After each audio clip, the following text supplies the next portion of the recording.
Bismillahirrahmanirrahim. Assalamualaikum warahmatullahi wabarakatuh. Innal hamdalillahi nahmaduhu wa nasta'inuhu wa nastaghfiruh wa na'udzu billahi min shururi anfusina wa min sayyiati a'malina. May yahdihillahu fala mudilla lahu wa may yudlil fala hadiya lahu. Asyhadu an la ilaha illallah wahdahu la syarika lahu wa asyhadu anna Muhammadan 'abduhu wa rasuluh. Yang berbahagia, panel jemputan kita pada pagi ini, Profesor Madya Dr. Muhammad Rozaini Ramli, ataupun cukup famous kita panggil Dr. Rora lah. Pendek sikit bunyi Dr. Rora tu dan bunyi pun famous. Jadi beliau merupakan Ketua Jabatan Pengajian Islam Fakulti Sains dan Kemanusiaan UPSI, dan beliau juga merupakan Ahli Majlis Fatwa Kerajaan Negeri Perlis dan juga Presiden Pertubuhan Kebajikan Al-Qaim Malaysia ataupun IQ Malaysia. Jadi apa khabar Doktor? Baik, Alhamdulillah. Ya, saya dengar ni hari ni saja ada 3 program InsyaAllah. Pagi tadi pukul 9 kita tengok ada poster di Facebook hantar. Lepas tu hari ni sekarang pukul 10, lagi petang lagi ada satu lagi kan. Okey, baik. Terlebih dahulu marilah kita bersama-sama memanjatkan kesyukuran kepada Allah Subhanahu Wa Taala kerana masih memberikan kita peluang dan ruang untuk menghadiri majlis ilmu ini. Semoga Allah Subhanahu Wa Taala memurniakan kita taufik dan hidayah di atas segala usaha untuk mendekatkan diri kita padanya. Jadi pada hari ini kita akan membincangkan satu topik yang menarik. Saya tak nak memanjangkan intro tu sebab kita nak fokus pada tajuk. Sebab tajuk ni pada saya sangat menarik. Topik yang mungkin dekat dengan kita dan cukup mudah untuk kita temui di dalam masyarakat setempat. Jadi topik yang saya maksudkan itu adalah rezeki istidraj. Jadi sebelum kita memulakan diskusi ataupun wacana kita ni, saya ingin membuat beberapa pengumuman lah. Di wacana ini disiarkan secara langsung di FB Unimap dan FB FTKM. Sangkut sekejap. Cik Faizi sangkut. Ya, okey sekejap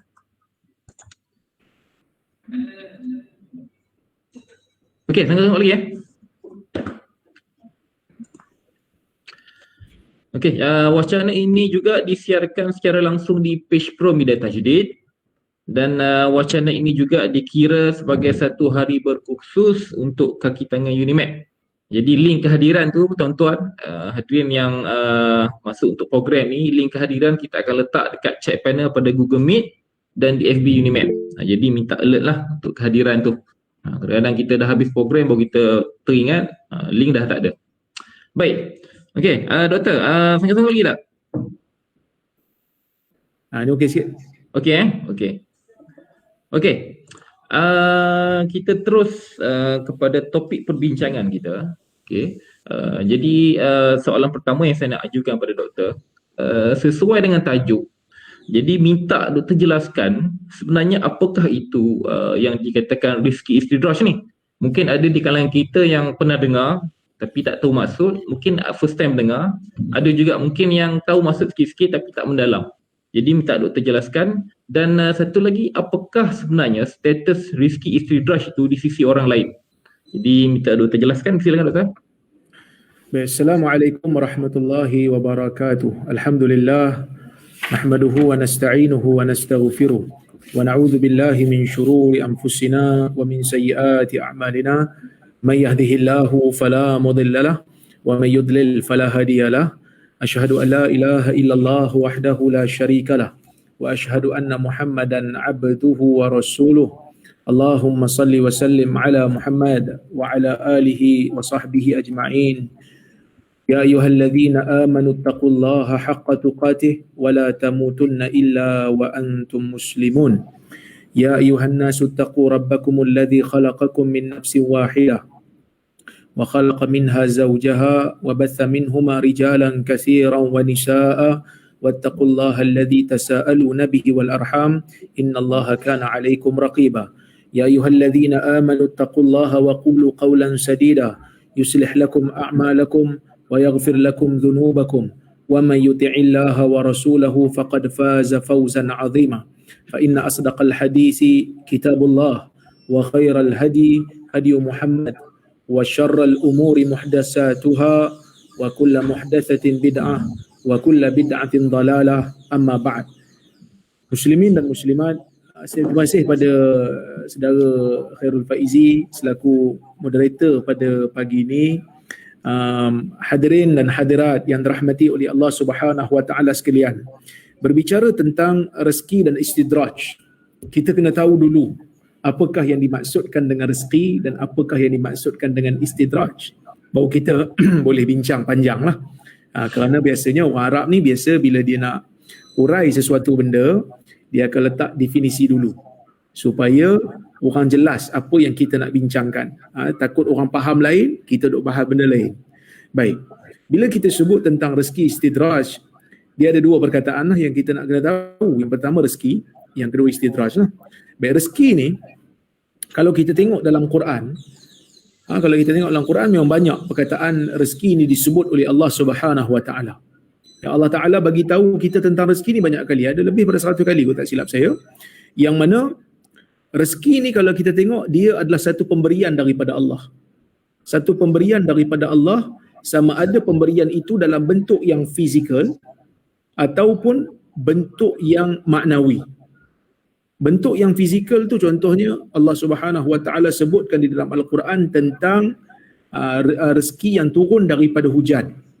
Yang mana hujan itu apabila turun, dia akan membawakan kesuburan kepada tanah yang akan menumbuhkan tumbuh-tumbuhan, yang mana tumbuh-tumbuhan itu akan membawa buah-buahan ataupun sayur-sayuran. Jadi oleh kerana hujan ini membawa tumbuh-tumbuhan yang memberi manfaat kepada manusia, maka Allah Ta'ala menamakan hujan itu sebagai rezeki. Ada juga yang berbentuk makanan, minuman, dan ada juga yang berbentuk harta. Ini semua dipanggil sebagai rezeki fizikal. Ya, rezeki fizikal. Ada juga yang dipanggil, ada juga rezeki yang lebih kepada rezeki yang maknawi, iaitulah pahala. Ganjaran daripada Allah juga diberikan rezeki. Allah Subhanahu Wa Taala menyebutkan dalam surah Ali Imran. Allah Taala kata, "Wala tahsabanna alladhina qutilu fi sabilillahi amwata, bal ahya' inda rabbihim yurzaqun." Bal ahya'un 'inda rabbihim yurzaqun. Yang bermaksud, jangan sekali-kali kamu menyangka orang-orang yang terbunuh di jalan Allah, mereka yang mati syahid, mereka yang memperjuangkan di dalam medan perang sehingga terpaksa mengorbankan nyawa, dibunuh oleh orang-orang yang memusuhi agama, kamu jangan sangka mereka ini adalah orang yang mati. Kamu jangan sangka mereka ni orang mati.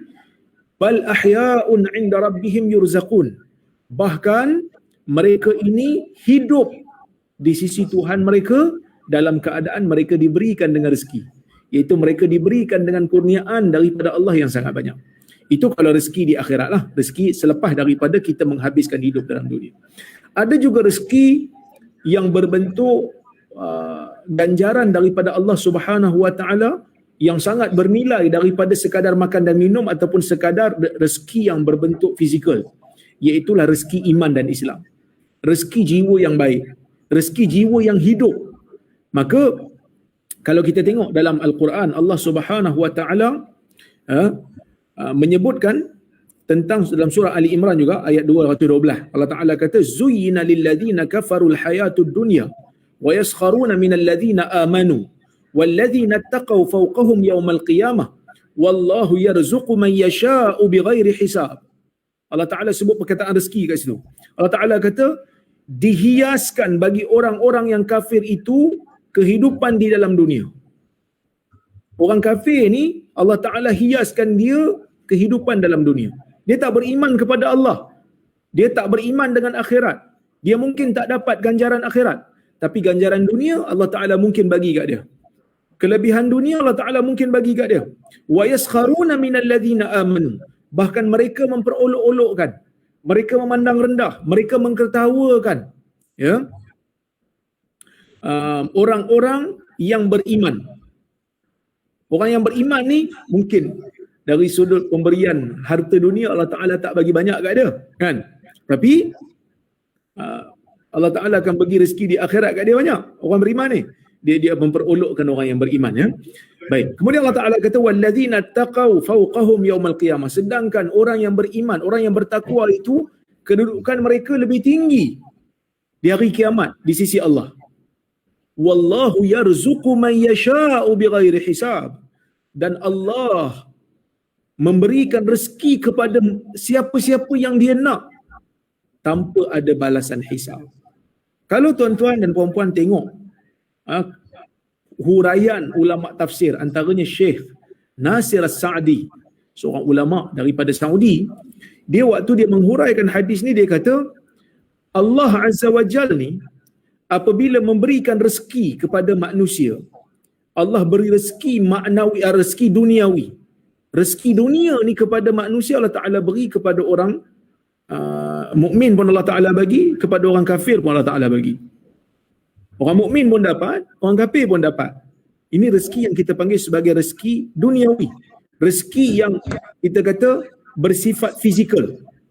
Tetapi dia kata wa amma rizqul qulub minal ilmi wal iman wa mahabbatillah wa khasyatihi wa rajaihi wa nahwi dhalik fala yu'tiha illa man ahab.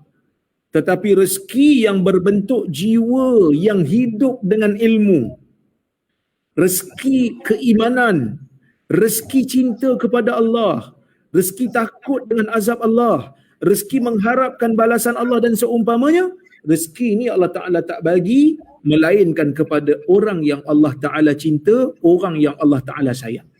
Jadi sebab itu kita kata rezeki ni ada dua, rezeki fizikal dan rezeki maknawi. Yang paling penting sebenarnya rezeki maknawi. Ibn Uthaymin juga sebut benda yang sama ketika dia mensyarahkan hadis yang berkaitan dengan penciptaan manusia. Tak apalah, saya panjang sikit urai bab ni kan. Sebab kita kena faham dulu makna rezeki ni. Sebab kadang-kadang orang dia tak faham makna rezeki, dia kata dia rezeki tak ada. Sedangkan Allah Ta'ala bagi kat dia rezeki banyak, dia tak sedar. Antaranya rezeki iman dan Islam. Baik.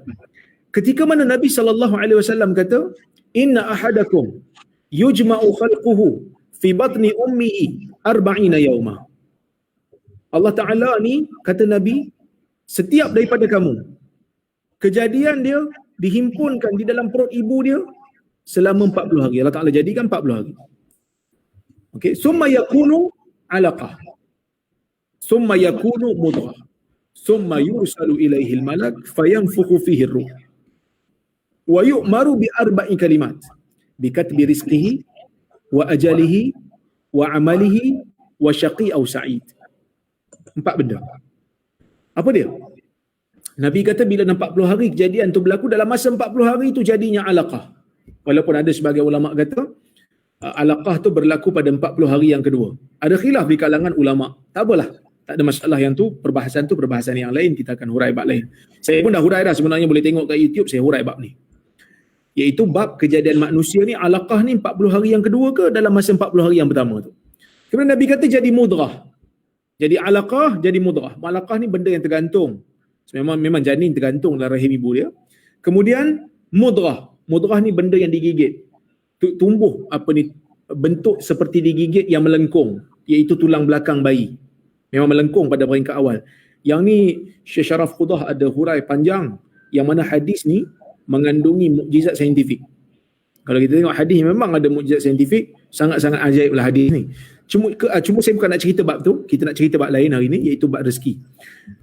Nabi kata summa yursalu ilaihil malak, kemudian akan dihantar kepada dia malaikat. Malaikat akan pergi kat dia, fayanfukhu fihi ruh, malaikat akan tiup ruh, wa yu'maru bi arba'i kalimat, dan malaikat akan disuruh oleh Allah untuk menulis 4 perkara. Apa dia? Bi katbi rizqihi wa ajalihi, rezekinya, ajalnya, wa amalihi, dan amalannya. Ya. Syaqi au sa'id, adakah dia ni ahli syurga atau ahli neraka? Allah Ta'ala tulis siap dah. Jadi sebelum kita lahir Allah Ta'ala siapkan dah kan.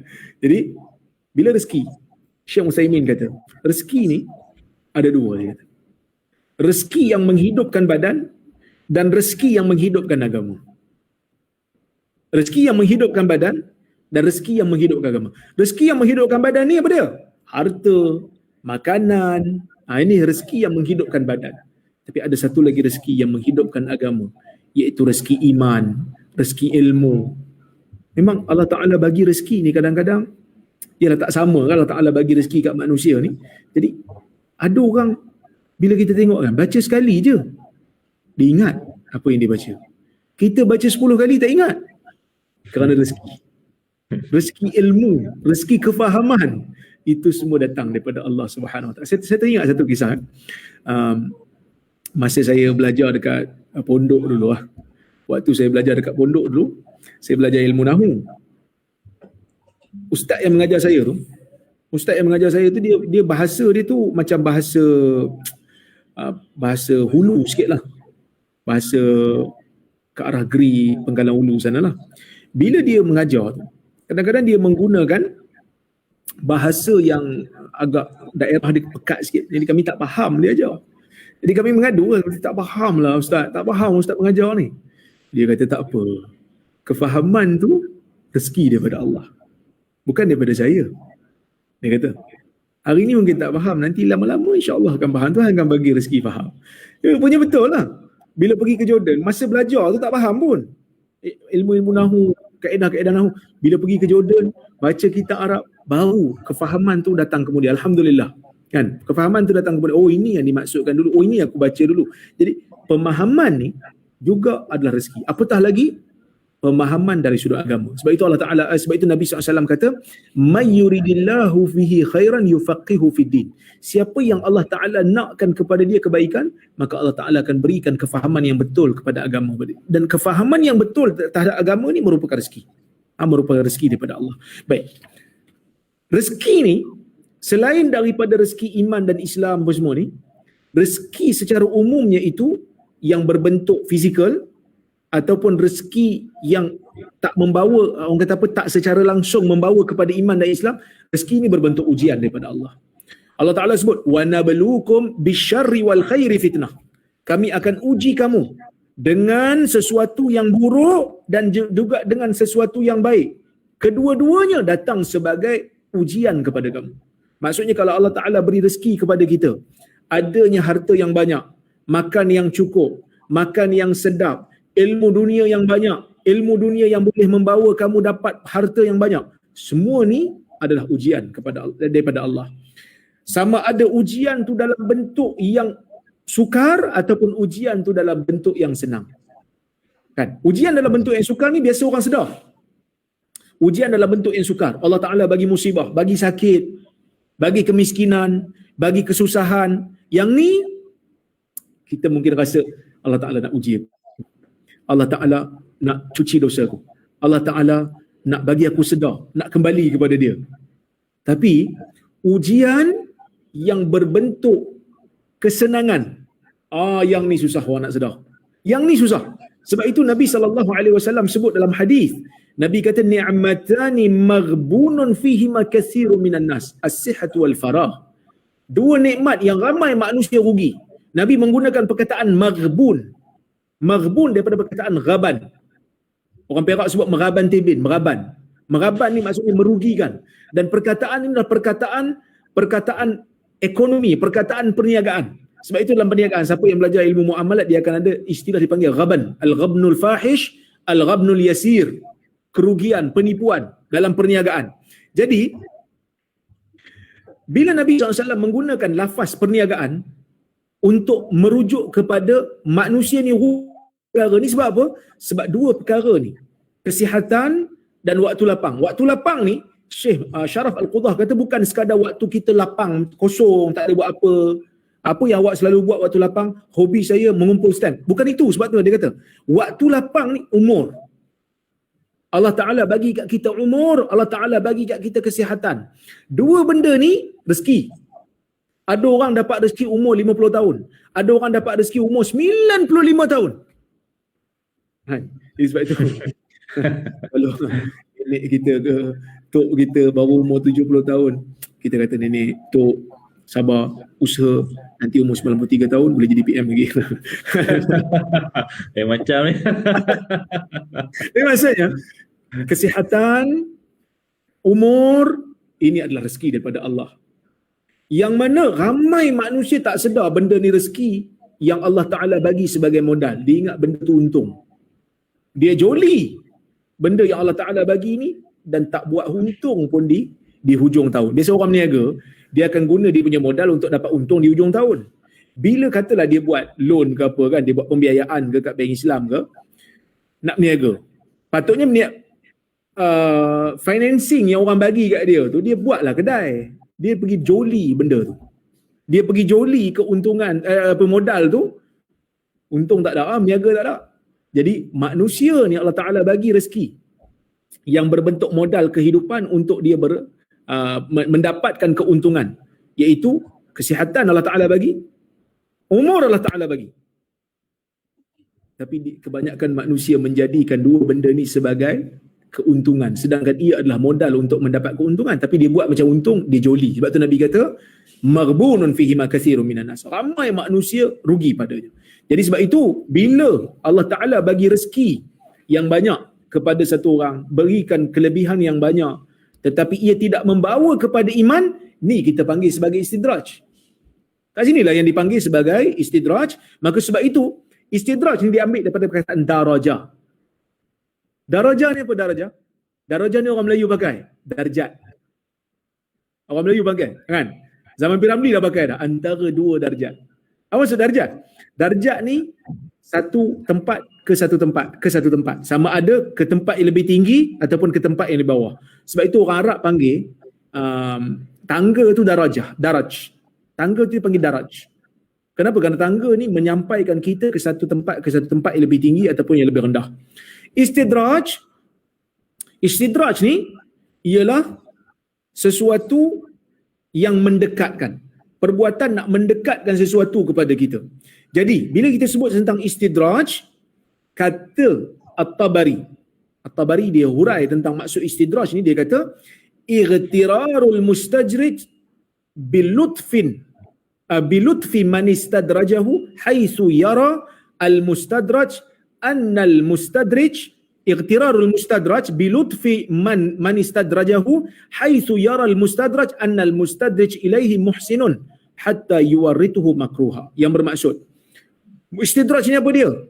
Perasaan terpedayanya orang yang terkena kepada sifat mustadraj ini dengan kasih sayang orang yang memberi istidraj kepada dia, sehingga dia rasa pemberi mustadraj itu seolah-olah berlaku baik pada dia, sedangkan sebenarnya benda tu orang tu bagi untuk menjahanamkan dia, untuk untuk memberikan ataupun mendedahkan dia kepada keburukan.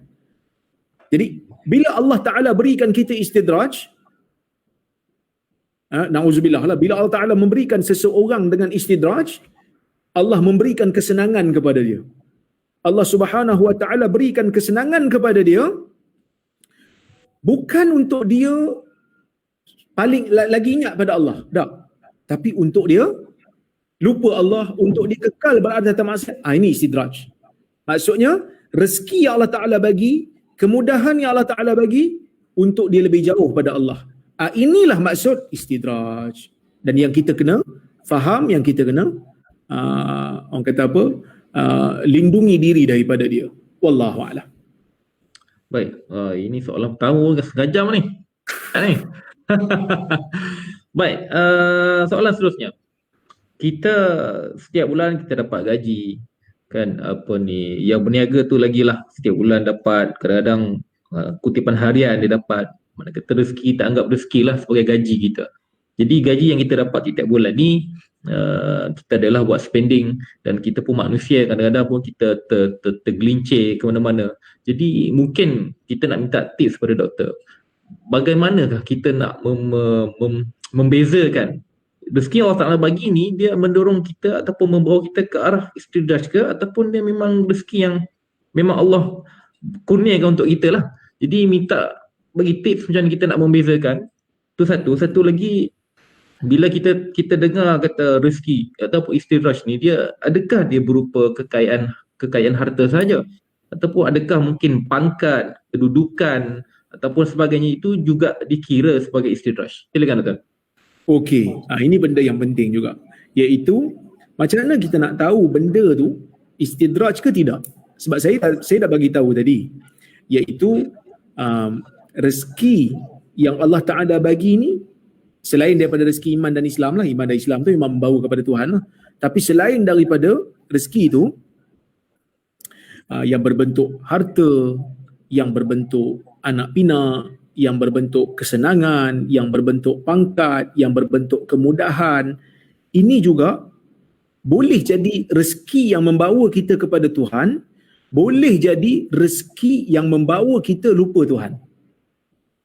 Sebab itu kalau kita tengok di dalam surah Alaq, Allah Ta'ala sebut, kalla innal insana la yatgha ar-ra'ahu istaghna inna ila rabbika ruj'a. Iaitu Allah Ta'ala kata sesungguhnya tak sepatutnya manusia itu menjadi orang yang taghut. Sesungguhnya manusia itu sangat melampau pada Tuhan. Ar-ra'ahu istaghna, bila dia merasakan diri dia itu tidak memerlukan Tuhan. Bila dia menjadikan diri dia itu kaya, rasa macam senang. Manusia ni dia ada beberapa step dalam kehidupan dia. Kehidupan asas manusia, nak makan untuk hidup, nak minum untuk hidup, nak pakai. Dia kata dapat benda ni cukuplah. Aku dapat benda ni cukuplah. Okey. Tapi bila dia dapat benda tu, lama-lama sikit dia rasa dia nak makan lagi sedap. Dia dah dapat makan mula-mula, dia kata dapat roti pun cukuplah. So dapat. Lama-lama makan, rasa tak cukup. Dia kata nak makan lagi sedap. Makan lagi sedap. Lepas makan lagi sedap, dia nak ada pasangan pula. Lepas dah ada pasangan, dah ada anak, dia nak kahwin satu lagi pula. Lepas tu bila dia nak kuasa pula.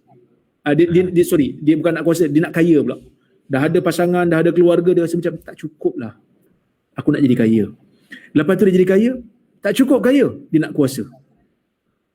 Ini asas maratib ataupun kita kata martabat kehidupan insan yang berlaku pada orang.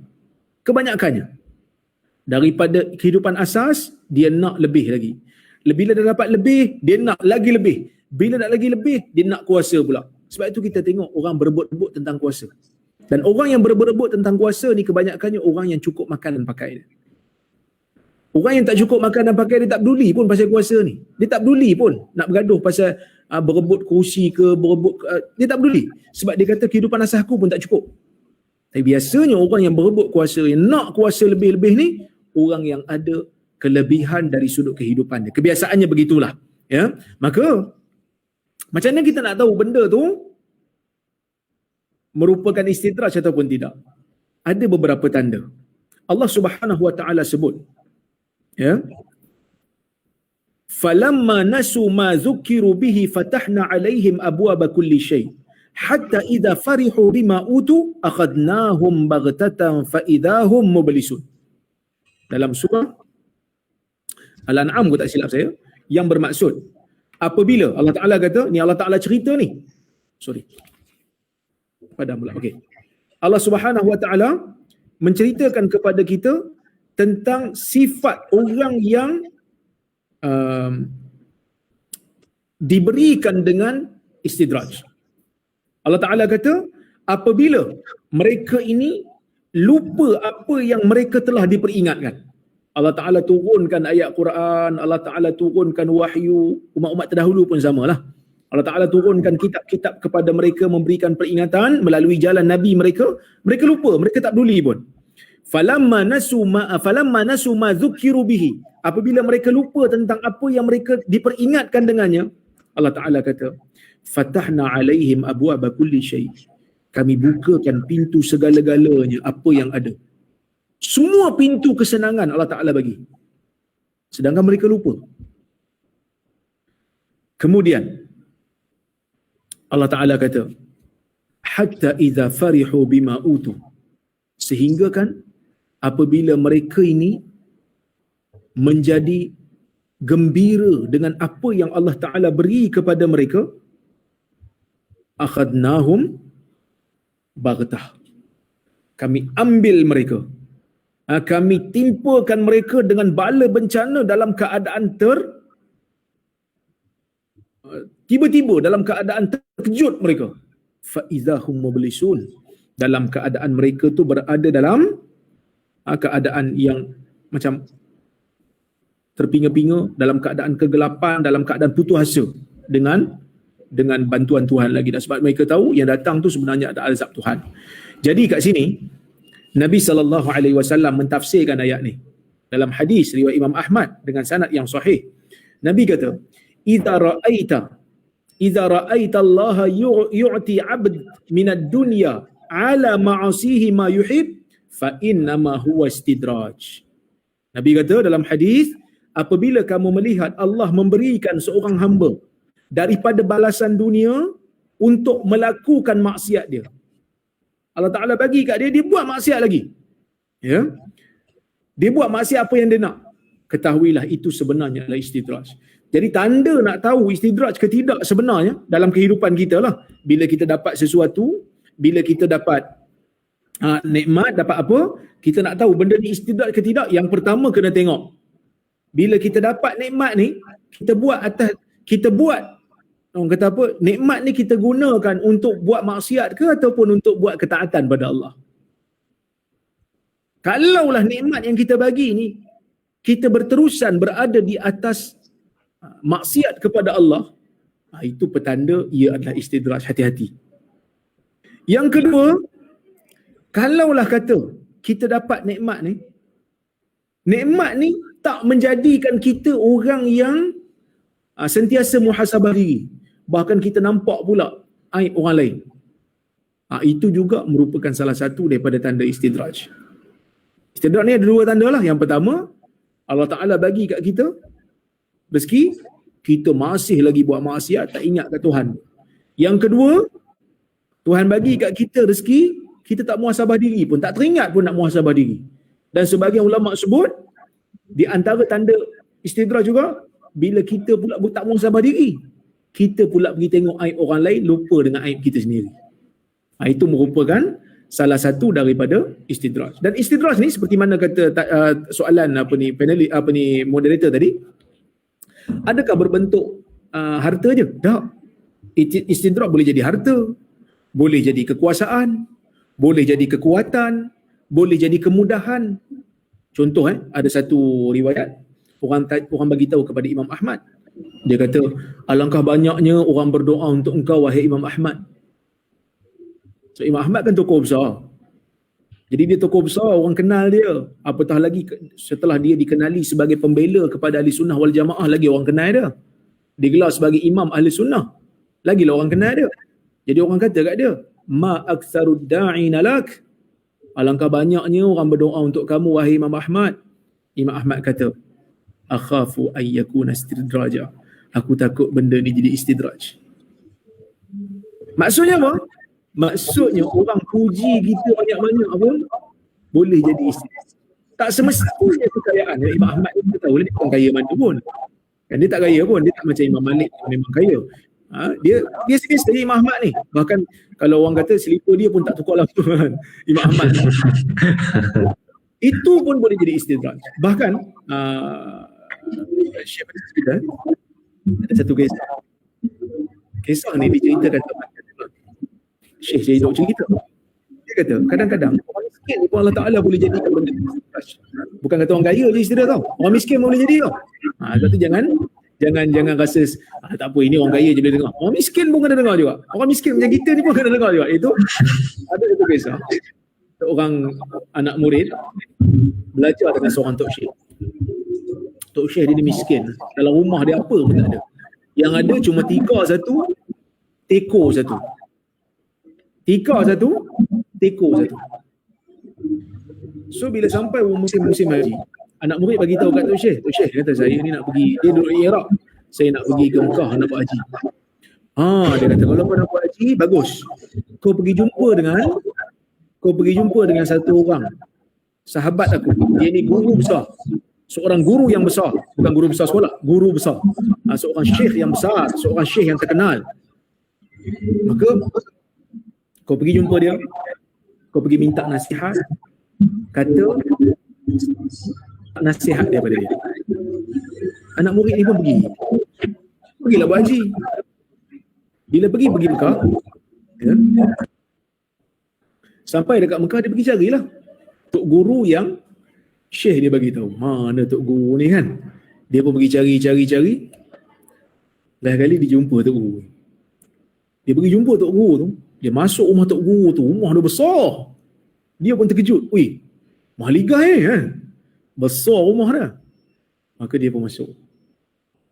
Bila masuk dia tengok, ui besar orang kaya ni. Kan? Lepas tu Syekh ni pun keluar. Tok Guru ni keluar.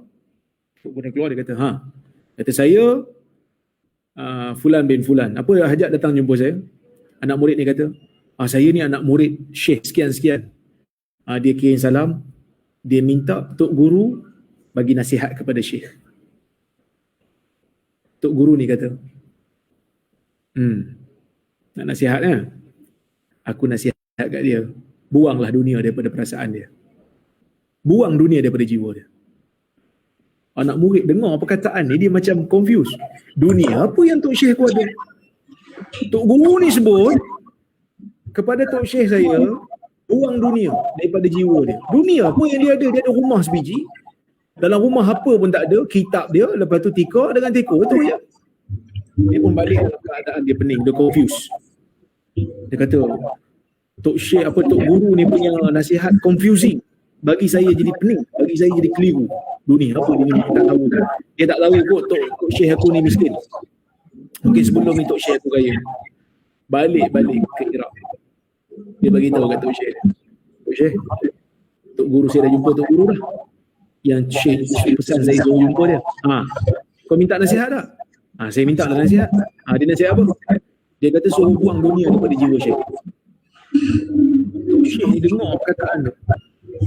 Tok Syekh ni miskin. Dia dengar perkataan tu. Dia kata, betul lah. Dia kata, nasihat dia sangat betul. Terkejut anak murid dia. Dunia apa yang Syekh ada? Dia kata, aku ni walaupun harta aku tak ada, tapi aku sayang teko ni lain macam, dia kata. Teko aku ni, aku sayang sungguh. Aku takut betul teko ni hilang. Lebih daripada segala-galanya.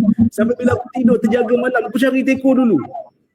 Tak bagi tahu dia kata, kadang-kadang betul lah, teko ni telah menyebabkan jiwa aku terikat betul dengan dunia. Maka sebab tu Syekh kata, terima kasih banyaklah atas nasihat ni. Tak bagi tahu apa?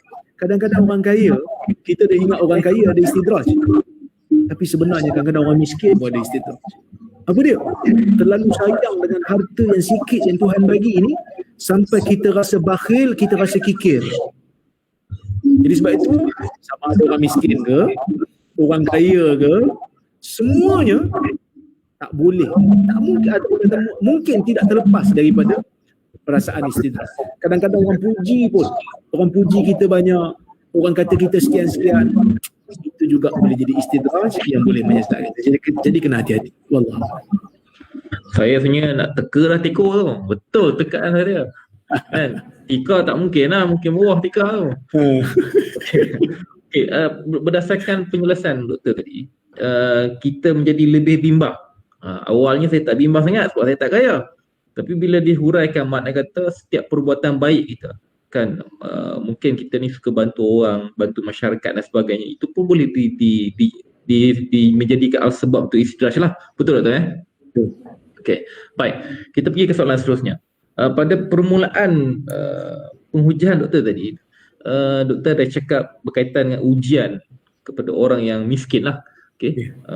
Dia banyak dalam Quran dan dalam hadis yang menyebutkan bahawa manusia akan diuji, sama ada dengan kesusahan, dengan gundah gulana, dengan kesakitan, dengan tidak kecukupan, macam-macam lah. Dan setiap penjelasan hadis dan ayat Al-Quran itu jelas menunjukkan bahawa ujian-ujian yang berbentuk kesusahan ni tidak lain tidak bukan sama ada untuk menaikkan atau meningkatkan darjat seseorang dan satu proses tu penghapusan dosa. Jadi itu clear lah dan memang semua umum tahu. Cumanya bila kita sebut, dan doktor pun ada cakap tadi, sebenarnya kekayaan pun dah satu ujian. Okay. Yang diuji dengan kesusahan, kita boleh anggaplah mungkin Allah Ta'ala sayang kepada dia orang. Tapi bila diuji dengan harta ni, pada saya lah uji harta ni nampak lagi berat tu. Sebab kita tak sedar yang kita tu sekarang sedang menyimpang. Jadi macam mana status orang diuji dengan kekayaan ni? Adakah Allah Ta'ala tak sayang? Ataupun ada satu janji lain yang Allah Ta'ala beri sekiranya mereka-mereka ini tidak tergelincir daripada landasan? Sila jelaskan doktor. Okey. Saya sebut tadi, kedua-duanya adalah ujian. Allah Ta'ala menguji orang miskin dengan kesusahan, kesempitan hidup. Allah Ta'ala juga menguji orang kaya dengan kesenangan dan keselesaan hidup. Mungkin orang kata macam, tak adil lah macam ni kan. Patut bagilah pilih. Nak uji miskin ke kaya kan. Tapi sebenarnya itu adalah kehendak Allah yang kita memang tak boleh buat apa-apa lah. Ada orang kerja 8 jam, tak kaya-kaya. Ada orang kerja 4 jam je, kaya terus. Kan? Dengan kerja 4 jam tu dia boleh dapat 10,000. Kita kerja 8 jam, apa pun tak dapat. Contohnya kan. Ini Allah Ta'ala punya ketentuan yang kita tak boleh nak ubah. Yang kita tak kena tahu, sama ada Allah Ta'ala menjadikan kita kaya ke, menjadikan kita miskin ke, yang ni adalah ujian. Tapi sebenarnya, mungkin ada di kalangan kita yang kata, syok lah kalau kena uji dengan kaya. Jangan rasa begitu lagi lah. Saya bagi satu contoh lah kan. Saya bagi contoh. Katalah, dalam kelas, cikgu masuk kelas. Cikgu bawa satu buku. Cikgu bawa 3 buku lah. Ataupun 2 buku. 2 jenis buku. Satu buku nipis, satu buku tebal. Buku nipis murah. Buku tebal mahal. Cikgu kata, okey, hari ni ada 2 set buku. Anak murid dalam kelas ni ada 30 orang. Cikgu ada bawa 15 buku yang nipis, yang murah, dengan 15 buku yang mahal dan tebal. Angkat tangan siapa nak buku nipis? Agak-agak siapa nak? Ya, mesti kurang lah orang nak sebab dia kata murah. Murah nipis pula tu. Alang-alang cikgu nak bagi, biarlah dapat yang tebal. Okey. Siapa nak buku yang tebal, yang mahal ni? Ramai angkat tangan. Dia kata cikgu nak dia belah orang je.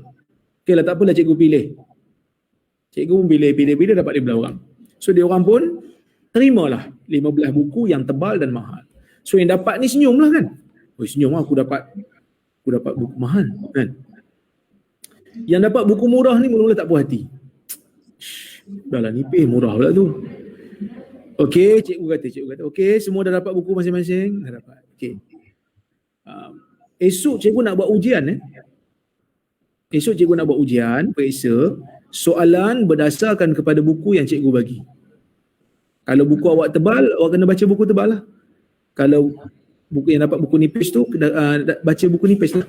Soalan daripada buku yang awak dapat. Agak-agak siapa yang happy? Kan? Dalam keadaan tu, pada mulanya kita rasa macam, dapat buku tebal dan mahal ni best lah. Sebab dah lah tebal, mahal pula tu. Tapi bila mana anak murid dalam kelas tu dapat tahu adanya ujian di akhir minggu, katalah hari ni Khamis kan, esok Jumaat. Dia kata okey, esok ada ujian. Ujian berdasarkan buku yang cikgu bagi masa hari Senin hari tu. Hujung minggu ni ada ujian. So, anak murid yang dapat buku yang nipis, dia akan kata, selamat saya dapat buku yang nipis. Saya tak perlu prepare banyak-banyak. Saya kena baca yang sikit je lah saya nipis ni. Tapi anak murid yang dapat buku yang tebal kata, alamak, aku dapat buku tebal pula, so aku kena get ready. Inilah perumpamaan bagi orang yang Allah Ta'ala uji dengan nikmat yang banyak dan nikmat yang sikit. Nikmat yang sikit, orang miskin, dia tak ada, orang kata apa, perhitungan yang banyak pada apa yang dia miliki. Sebaliknya, perhitungan dia banyak pada sifat dia, macam mana dia interact dengan nikmat sikit yang Allah Ta'ala bagi kat dia. Tapi orang kaya, Allah Ta'ala bagi dia macam-macam. Betul lah kalau kita pilih kan. Kamu nak pilih nak jadi orang miskin ke nak jadi orang kaya? Dah tentulah kita nak jadi orang kaya. Orang kaya ada driver, orang kaya makan sedap, orang kaya makan wagyu. Tahu wagyu? Bukan waklu, wagyu. Saya pun tengok telik apa? Kan? Saya pun orang belanja, budak saya pun tak pernah makan. Punya sedap. Tak pernah makan. Semua hidup. Kan? Baru tahu, rupanya ini makanan orang kaya. Sekali makan, RM800, RM900 jadi orang kaya. Kan? Tapi saya tak kaya lah, saya kawan dengan orang kaya. So, orang-orang yang kaya ni, hidup selesa, makan sedap, hidup tenang mungkin. Tapi Allah Ta'ala akan hitung banyak benda kat dia. Allah Ta'ala akan tanya banyak kat dia. Maka sebab itu, sama ada Allah Ta'ala uji banyak ke, Allah Ta'ala uji sikit ke, keadilan Allah itu ada bila mana kita sampai ke negeri akhirat nanti. Allah Ta'ala nak tengok macam mana cara kita berinteraksi dengan apa yang Allah uji kita, sama ada kita gunakan perkara ini untuk kebaikan ataupun untuk kejahatan. Sama juga Allah Ta'ala bagi ilmu ke orang pun. Allah Ta'ala bagi ilmu. Dalam sejarah Islam, ada orang yang namanya Ahmad bin Hanbal. Seorang tokoh besar, ilmuwan yang begitu hebat. Hadis dia hafal dalam kepala dia, 1 juta hadis. Sehingga Abu Zur'ah kata bila mati je Ahmad bin Hanbal, buku yang dia bawa untuk hadis dia tu begitu banyak keldai-keldai duk pikul kitab-kitab hadis Ahmad bin Hanbal. Okey. Ada satu orang nama Ahmad juga, Ahmad bin Abi Du'ad. Ahmad bin Abi Du'ad ada ilmu juga, menjadi pakar rujuk kerajaan tapi jahat. Fitnah Imam Ahmad sampai Imam Ahmad kena pukul. Bahkan dia ada keluarkan fatwa yang betul-betul menyusahkan Imam Ahmad bin Hanbal. Jadi ilmu yang Allah Ta'ala bagi, ada kalanya, walaupun ilmu tu ilmu agama, ada kalanya ia menjadi ujian. Bukan ada kalanya, pastinya dia menjadi ujian. Nak tengok kita ni ikhlas ke tidak. Kita tahu macam-macam hukum hakam. Kita tahu jadi ustaz ni dia boleh lepaskan diri. Kan?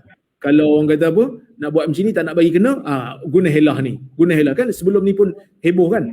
Orang guna helah tak nak kena apa, kalau nak bersama dengan isteri di bulan puasa tak nak kena kafarah, disuruh buat macam mana. Ini semua adalah helah yang merupakan ujian yang Allah Ta'ala berikan kepada orang yang berilmu. Orang berilmu ada ujian dia, orang kaya ada ujian dia, orang miskin pun ada ujian. Orang yang ada kuasa ada ujian. Sebab itu setiap orang dia kena rasa dia adalah hamba Allah Subhanahu Wa Ta'ala, yang kena berhati-hati, kena banyak muhasabah diri. Okey. Orang Islam ni, saya tak pastilah secara globalnya. Kita cakap konteks Malaysia lah. Orang Malaysia ni yang biasanya nak mendekatkan dia agama, kebanyakan lah, tak semua, kebanyakan, dia agak skeptikal maksud saya, bila dia nak mendekatkan diri dia dengan agama, dia akan rasa macam kekayaan tu tak perlu, dia tinggalkan kekayaan, kita kata zuhud lah. Okay? Dan sebenarnya minta Dr. jelaskan apakah sebenarnya pandangan Islam berkaitan seorang manusia ataupun seorang hamba Allah ni yang mencari kekayaan dunia. Adakah dilarang? Kalau nak kata dilarang, banyak sahabat-sahabat yang kaya. Hatta Imam Malik sendiri, kan, Abdurrahman bin Auf sendiri, itu semua kaya-kaya. Adakah satu halangan ataupun mungkin satu galakan untuk orang Islam ni mencari kekayaan dunia? Itu pertama. Keduanya, kalaulah ada orang Islam yang kaya, adakah orang kaya ni memberi satu manfaat kepada kalangan umat Islam tu sendiri? Jadi minta Dr. jelaskan. Okey. Ini benda yang sangat penting. Iaitu sebenarnya soalan ni kita boleh rangkumkan dengan satu istilah ataupun satu perkataan yang sangat masyhur di sisi ulama silam. Ayyuhuma afdal? Al-ghaniyyu syakir awil miskin aw faqirus sabir. Yang mana satu afdal? Yang mana satu Allah Ta'ala lebih sayang? Orang kaya yang bersyukur ke ataupun orang miskin yang bersabar? Orang miskin dia kena sabar lah, dia tak cukup harta kan, dia kena sabar. Kalau orang miskin sabar, orang kaya bersyukur, mana afdal? Yang ni ulama beza pendapat. Ada yang kata orang miskin yang bersyukur, orang miskin yang bersabar lebih bagus daripada orang kaya yang bersyukur. Ada yang kata orang kaya lah, orang kaya yang bersyukur dah lebih bagus. Tapi Ibn Taymiyah rahimahullah dalam Majmu'ul Fatawa dia berbahas tentang benda ni.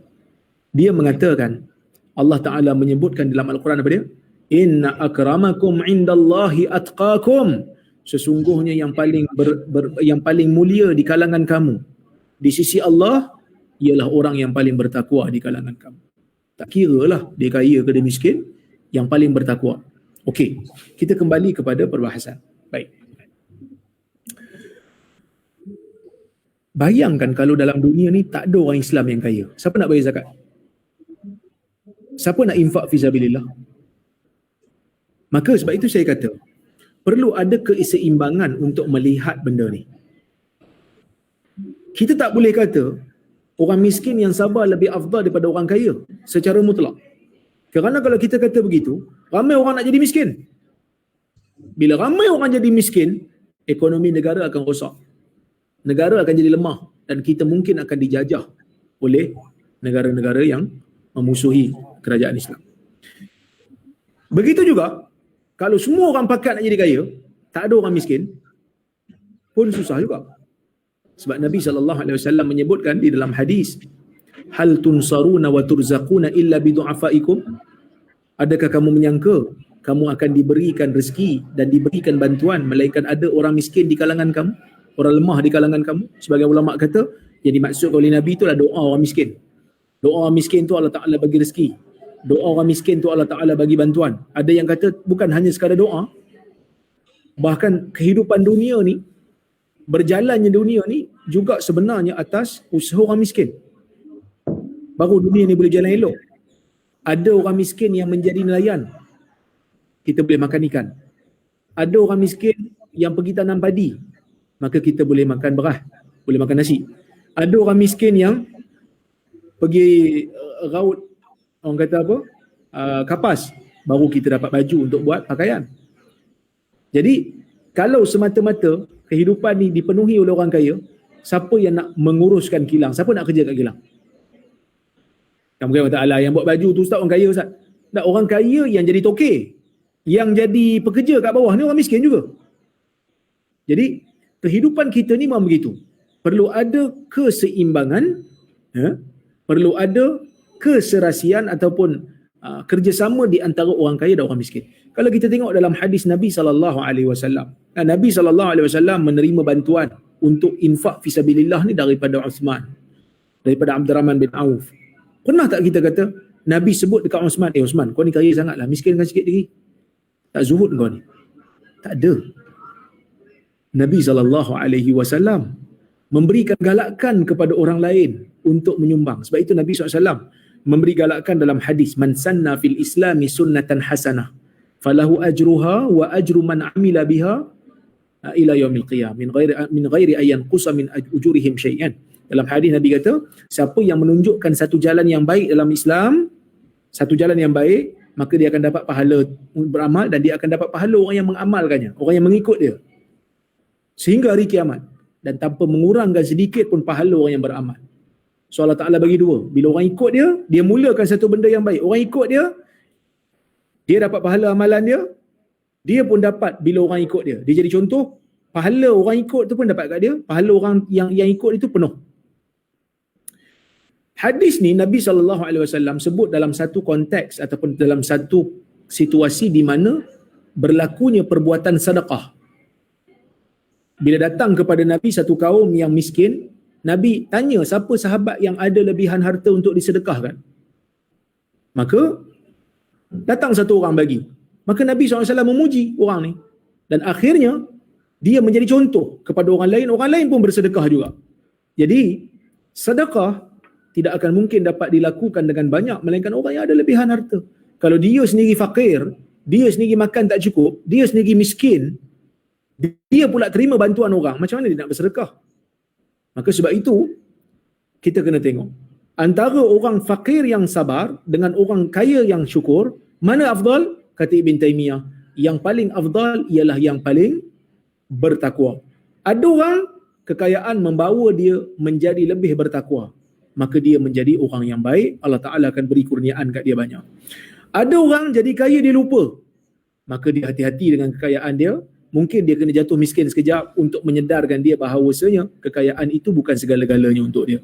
Ada orang menjadi miskin, dia bersyukur, banyak berdoa, banyak ibadat, tak fikir dunia sangat, fikir tentang akhirat, maka baik untuk dia. Ada orang jadi miskin sampai tahap kufur, minta bantuan pula, sampai sanggup menggadaikan agama hanya semata-mata nakkan bantuan. Ini juga manusia yang bahaya kehidupan dia. Maka antara orang kaya dan orang miskin tidak ada yang mulia secara mutlak. Ada orang kaya lagi mulia daripada orang miskin, ada orang miskin lagi mulia daripada orang kaya. Yang penting adalah yang bertakwa. Sebab apa? Sebab kalau kita tengok dalam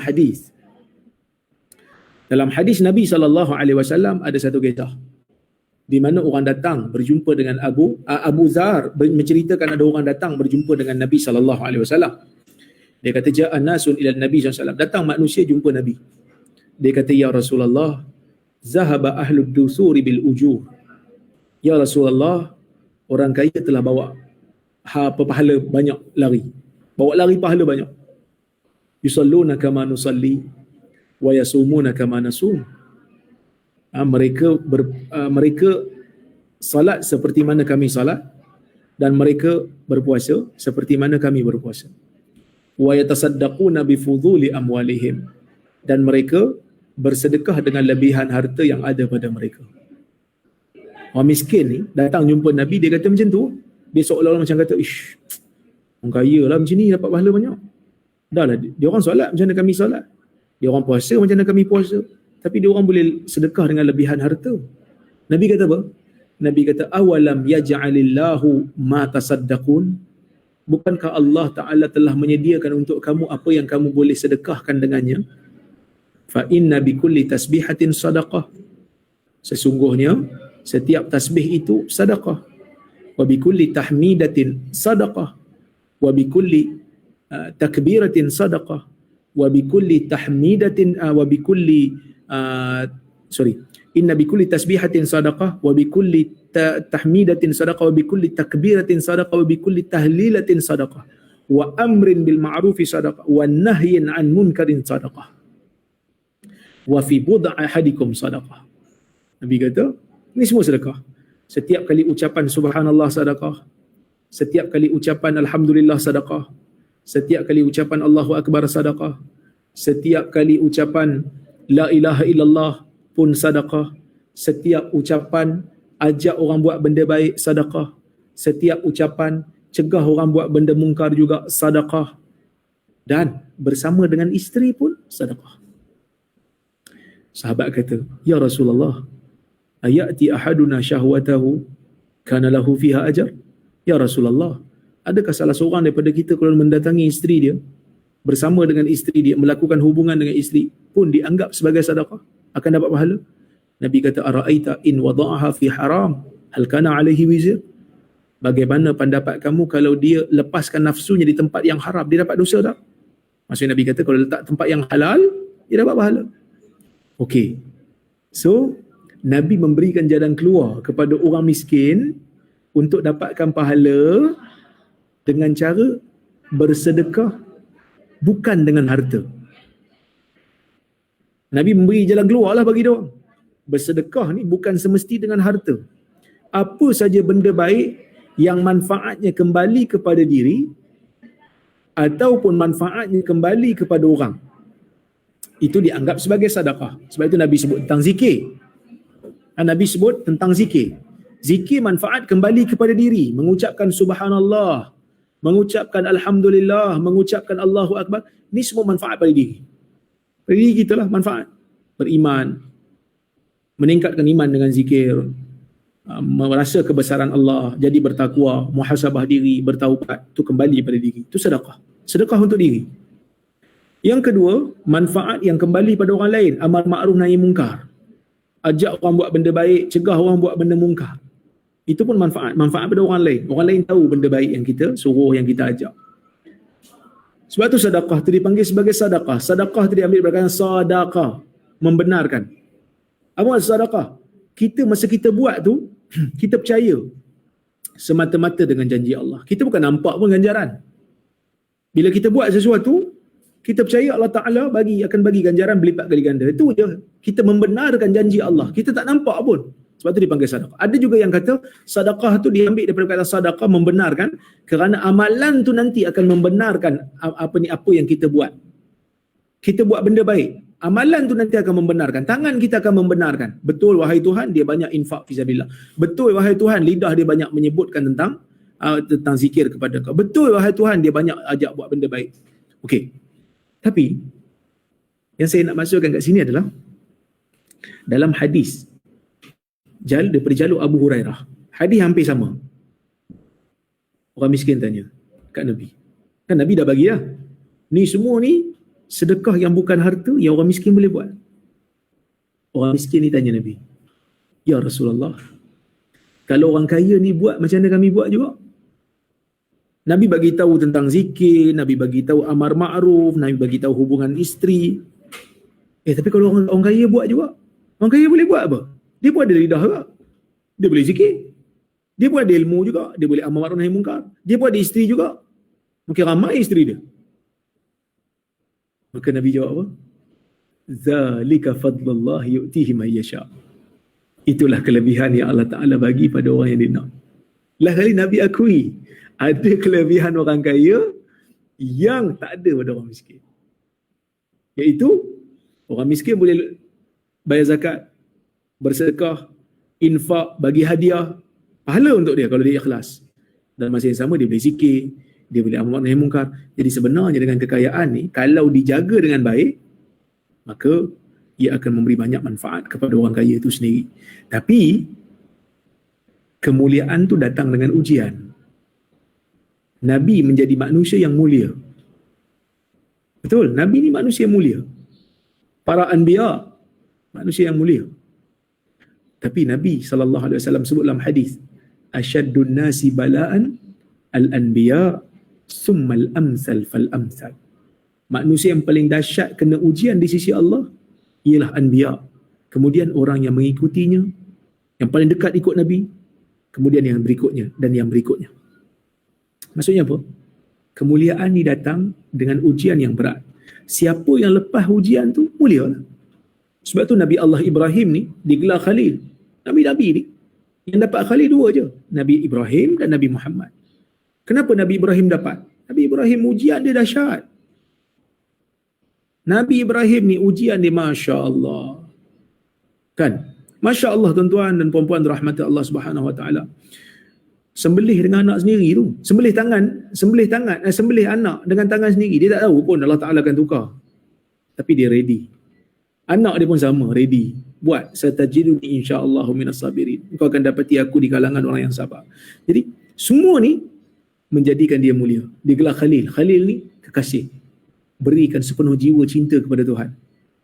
Tinggalkan anak dekat Mekah yang tak ada apa, kering kontang. Inni askantu min zurriyyati biwadin ghairi dhi zara'in inda baitikal muharram, kan? Kita baca ayat tu. Aku tinggalkan zuriat aku di lembah yang tak ada tanaman, tak ada tumbuhan. Jadi tinggalkan sebab apa? Sebab Tuhan suruh. Sebab Tuhan suruh, tinggal. Jadi ujian yang berat datang, kalau satu orang lulus, dia akan jadi mulia. Sama orang kaya ujian dia banyak. Dia bertarung dengan sifat kedekut dia tu. Dia banyak harta kan, dia cari duit siang malam, tiba-tiba nak bagi kat orang. Susah. Tapi saya jumpa kawan-kawan yang betul-betul kaya ni, kadang-kadang kita merasa macam takjub dengan sifat dia orang ni. Beri orang sesuatu dengan pemberian yang hebat dan rasa gembira dengan pemberian tu. Dia kata, Ustaz, saya dunia ni tak ada apa dah Ustaz, saya dah rasa semua dah. Sekarang ni kegembiraan saya bila saya boleh berkongsi. Masya Allah. Ada seorang sahabat saya baru je bagi pada Smart IQ duit raya. Belasan ribu dia bagi. Anak-anak murid dapat. Semua yang belajar di Smart IQ, 80 orang dapat duit raya seorang.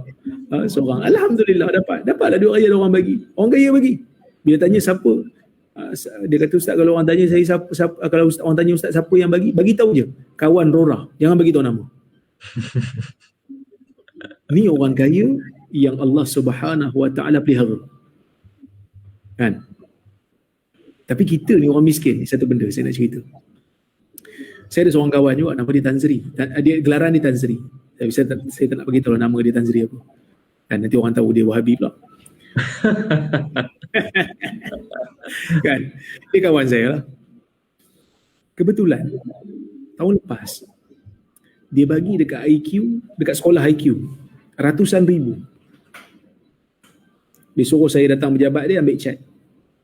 Saya buka cek, saya tengok, ush, 4,000. Saya kata, Tan Sri, terima kasih banyaklah. Dengan duit dia tu dapat run sekolah tu, sekolah Smart IQ. Sebab kami ada sekolah kan, IQ ada sekolah di Penang. Tempat rumah lama Mufti Perlis lah. Ya, betul. So, dengan bantuan yang dia bagi tu, Alhamdulillah, dapat bergeraklah sekolah tu. Saya kata kat dia, Tan Sri, Alangkah baiknya, alangkah untung jadi orang kaya. Dapat bagi bantuan banyak ni. Seronok saya tengok. Bila lah saya nak jadi kaya. Saya kata kat dia lah. Dia kata, Syekh, ni dengar nasihat ni. Kita ni jangan terlalu nak benda yang Tuhan belum bagi. Sikit-sikit boleh lah. Doa-doa sikit okey. Tapi kalau Tuhan belum bagi, kita bersungguh sampai pening kepala mikir. Dia kata. Sebab apa? Sebab dia kata, belum tentu lagi engkau jadi kaya, engkau akan ingat Tuhan. Berapa ramai manusia yang menjadi kaya, di akhirnya lupa Tuhan. Jadi di mana Allah Ta'ala letakkan kita? Di tempat itu kita boleh ingat Allah. Di tempat itu kita boleh menyumbang untuk agama. Di tempat itu kita boleh bantu agama Allah. Bersyukur. Kerana belum tentu bila kita berada di tempat yang lebih tinggi kita boleh ingat Allah. Terus saya simpan kata-kata itu sampai sekarang saya ingat. Disebut 2 tahun lepas. Sampai sekarang saya ingat. Dan saya akan gunakan nasihat itu untuk saya sampaikan nasihat ni kepada diri saya setiap masa dan juga kepada orang-orang yang betul-betul yang boleh kaya nak jadi kaya ni. Mudah-mudahan kita beringat. Wallah. Baik, dalam wacana ni saya tak nak bias. Saya tak nak bias kita Islami kena kaya, dan saya juga tak nak bias Islami kena miskin. Sebab nanti dia akan bermacam-macam pandangan dan hujah lah yang kita akan tengok. Dan bila dengar doktor berbicara pasal kekayaan ni, kita jadi kan. Saya pun rasa macam tu, bila kita kaya ni, kita nak sponsor masjid, macam-macam lah, nak apa je boleh minta, insyaAllah. Dan tapi kena ingat penghujung ucapan doktor tadi ada peringatan. Jadi untuk soalan seterusnya ni, saya suka untuk baca 2 hadis lah. Ini mungkin ada orang dengar hadis ni terkejut dan rasa takut tak mau jadi kaya lah, kan? Mungkin lah. Okay. Hadis ni pertama datang daripada Ibn Abbas. Matan dia, aku melihat ke dalam syurga, maka aku dapat melihat kebanyakan penghuninya adalah terdiri daripada kalangan orang-orang fakir miskin.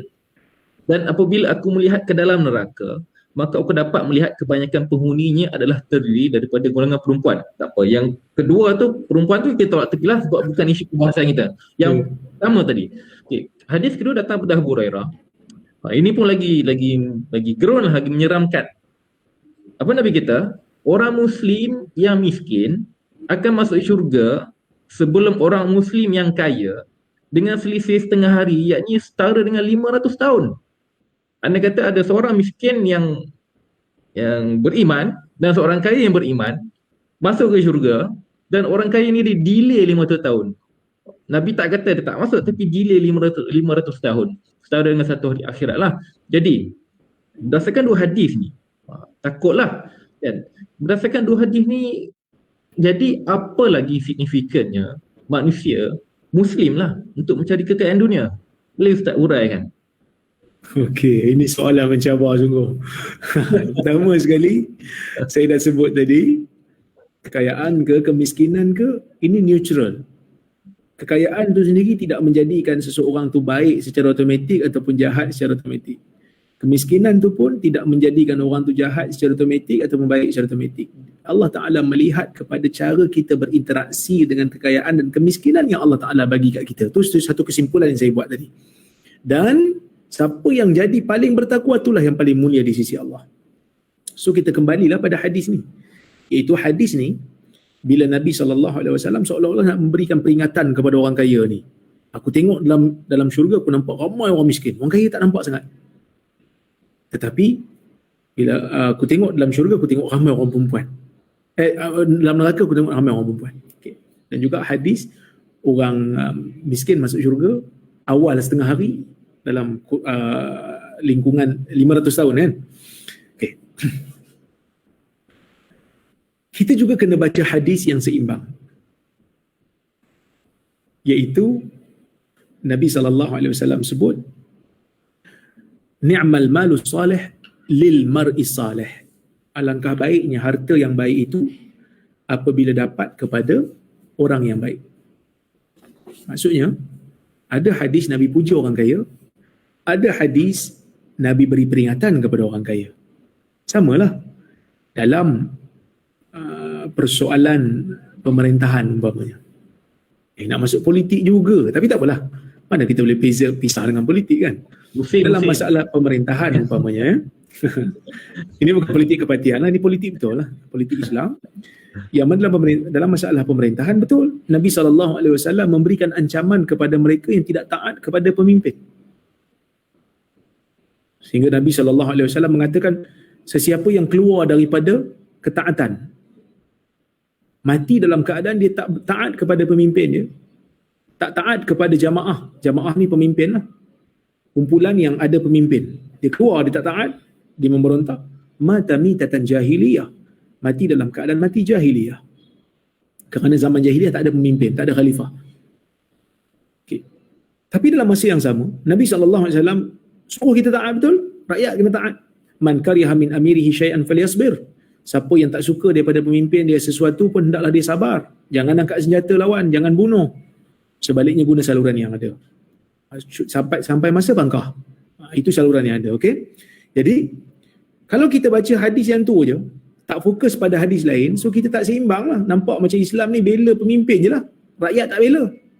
Tapi dalam hadis yang lain, Nabi SAW menyebutkan tentang ancaman terhadap pemimpin yang tidak berlaku adil kepada rakyat dia. Dalam hadis, Nabi SAW kata, "May yastar'ihillahu ra'iyatan mata yawma yamut wa huwa ghashun li ra'iyatihi illa harramallahu alaihi al-jannah." Kama qala. Tidak ada seorang hamba pun, tidak ada seorang pemimpin pun yang Allah Ta'ala bagi dia peluang untuk jaga rakyat dia. Mata yauma yamut, pada hari dia mati tu, wa huwa ghashun li ra'iyatihi, dia bohong, dia tipu, dia khianat pada rakyat dia, melainkan Allah Ta'ala haramkan ke atas dia syurga. Ni satu hadis yang sangat-sangat dahsyat. Nabi beri peringatan kepada pemimpin supaya berlaku adil. So seimbang. Nabi suruh isteri taat kepada suami. Betul? Tapi dalam masa yang sama, Nabi suruh suami taat, suami adil kepada isteri. Okay. Sama juga macam isu kaya ni. Dalam hadis, Nabi SAW berikan peringatan kepada orang kaya. Nabi juga memberikan kelebihan kepada orang kaya. Sebaru dia seimbang. Baru dia rasa takut. Kalau orang kaya dia tak takut. Okey. Saya jawab hadis tu. Hadis ni, bila Nabi kata, aku tengok dalam syurga banyak orang miskin. Normal lah. Kami memang orang miskin ramai. Dalam negara, kalau kita nak buat senarai orang miskin, boleh buat senarai? Ramai. Sebab tu ada senarai orang terkaya di Malaysia. Senarai orang termiskin di Malaysia tak ada. Boleh cuba buat tau. Kan? Kalau kita nak buat, jenuh ke? Kan? Itu satu. Yang keduanya, ialah dalam negara memang normal lah orang miskin ramai. Jadi sebab itu ramai orang miskin dalam syurga. Yang keduanya, walaupun kita kata kekayaan ini ada kelebihan, tetapi kekayaan tu datang dengan ujian yang sangat dahsyat. Sebab tu kita tengok orang yang lawan Nabi, Firaun, Abu Jahal, mereka ini semua kaya. Kekayaan tu menyebabkan mereka takabur. Kekayaan tu yang menyebabkan mereka rasa mereka cukup segala-galanya sampai tak perlukan kepada muhasabah, tak perlu kepada ajaran. Sebab tu masa dekat Mekah, 13 tahun Nabi dakwah. Sampai Nabi kata kat Tuhan, apa ni, tak ada orang nak ikut Nabi ni. Sebenarnya bukan tak ada, ada. Tapi orang-orang yang kaya ni tak banyak yang ikut. Yang ikut banyak orang miskin aja. Kan? Yang ikut banyak orang miskin aja. Jadi saya melihat, walaupun kita kata kekayaan tu ada kelebihan, tetapi banyak di kalangan manusia yang tewas. Bukan kerana Allah Ta'ala jadikan dia tewas, tapi dia sendiri pilih untuk tewas dengan ujian kekayaan. Maka sebab itu ramai orang miskin dalam syurga. Itu hadis yang pertama. Hadis yang kedua, selisih hari tu betul lah. Memang betul lah. Sebab orang kaya dia banyak hisap, banyak perhitungan, dia banyak harta. Tuhan nak tahu dia belanja dekat mana. Ni letak dekat mana kan. Dalam hadis Nabi SAW kata, akan ada 4 soalan yang akan ditanya di hari kiamat. Tidak beranjak dua tapak kaki anak Adam sehingga ditanya tentang umurnya dihabiskan di mana, kan? Tapi bila masuk kepada bab harta, Allah Subhanahu Wa Taala akan tanya 2 soalan. Allah Subhanahu Wa Taala tanya 2 soalan. Itu soalan apa? Soalan yang pertama, soalan yang berkenaan dengan daripada mana dia dapat harta. Soalan yang kedua, di mana pula dia belanjakan hartanya. Ini 2 soalan. So daripada mana dapat ditanya, di mana dibelanja. Oleh kerana orang miskin tak banyak, jadi perhitungan tak banyak. Bila perhitungan tak banyak, masuklah syurga dulu. Orang kaya ni banyak. Ni banyaklah soal jawab dia. Macam susah lah Ustaz. Yalah kau dah hidup dalam dunia selesa kan? Tak selesa macam orang miskin kan? Kena tunggulah kejap. Itulah adilnya Allah. Tapi Ibn Taymiyah sebut, dia kata, kalau orang kaya ni, dia banyak harta, dia banyak infak, dia jadi orang soleh, memang dia lambat sikit masuk sebab banyak perhitungan. Tapi kalau dia masuk dan dia lebih soleh daripada orang miskin, mungkin darjat dalam syurga lebih tinggi daripada orang miskin walaupun dia masuk lewat sikit. Wallahu a'lam. Itulah jawapan. Okey. Dia macam lega balik kan. Tetapi saya masih merasakan Islam ni dia meletakkan keseimbangan antara kaya dan miskin macam doktor kata tadi. Dia tak nak kita jumud ataupun rigid pada satu laluan saja. Jadi atas kita lah, pilihan kita lah. Kadang-kadang kalau kita ni kalau cukup amalan, rasa kita boleh buat, kita kaya pun tak ada masalah. Tapi kalau dah memang terlajak hanyut tu, tak banyak duit pun hanyut juga. Baik. Kita redakan sikit pasal yang 500 tahun tadi dengan yang dekat syurga, dekat neraka, dekat syurga banyak miskin. Kita redakan sikit. Sebab macam saya cakap lah, saya tak nak bias. Saya nak dua-dua golongan yang mendengar, hadirin yang ada dalam ni, sama ada dia kaya ke ataupun tak kaya ke, dua-dua dapat benefit. Dia bukan debat siapa betul, kaya betul ke, miskin betul, tak, bukan macam tu. Baik, soalan seterusnya. Dia sebab bila panel kita ni pakai hadis, jadi saya kena quote banyak hadis lah, kan. Untuk soalan seterusnya ni, ada satu hadis riwayat Bukhari.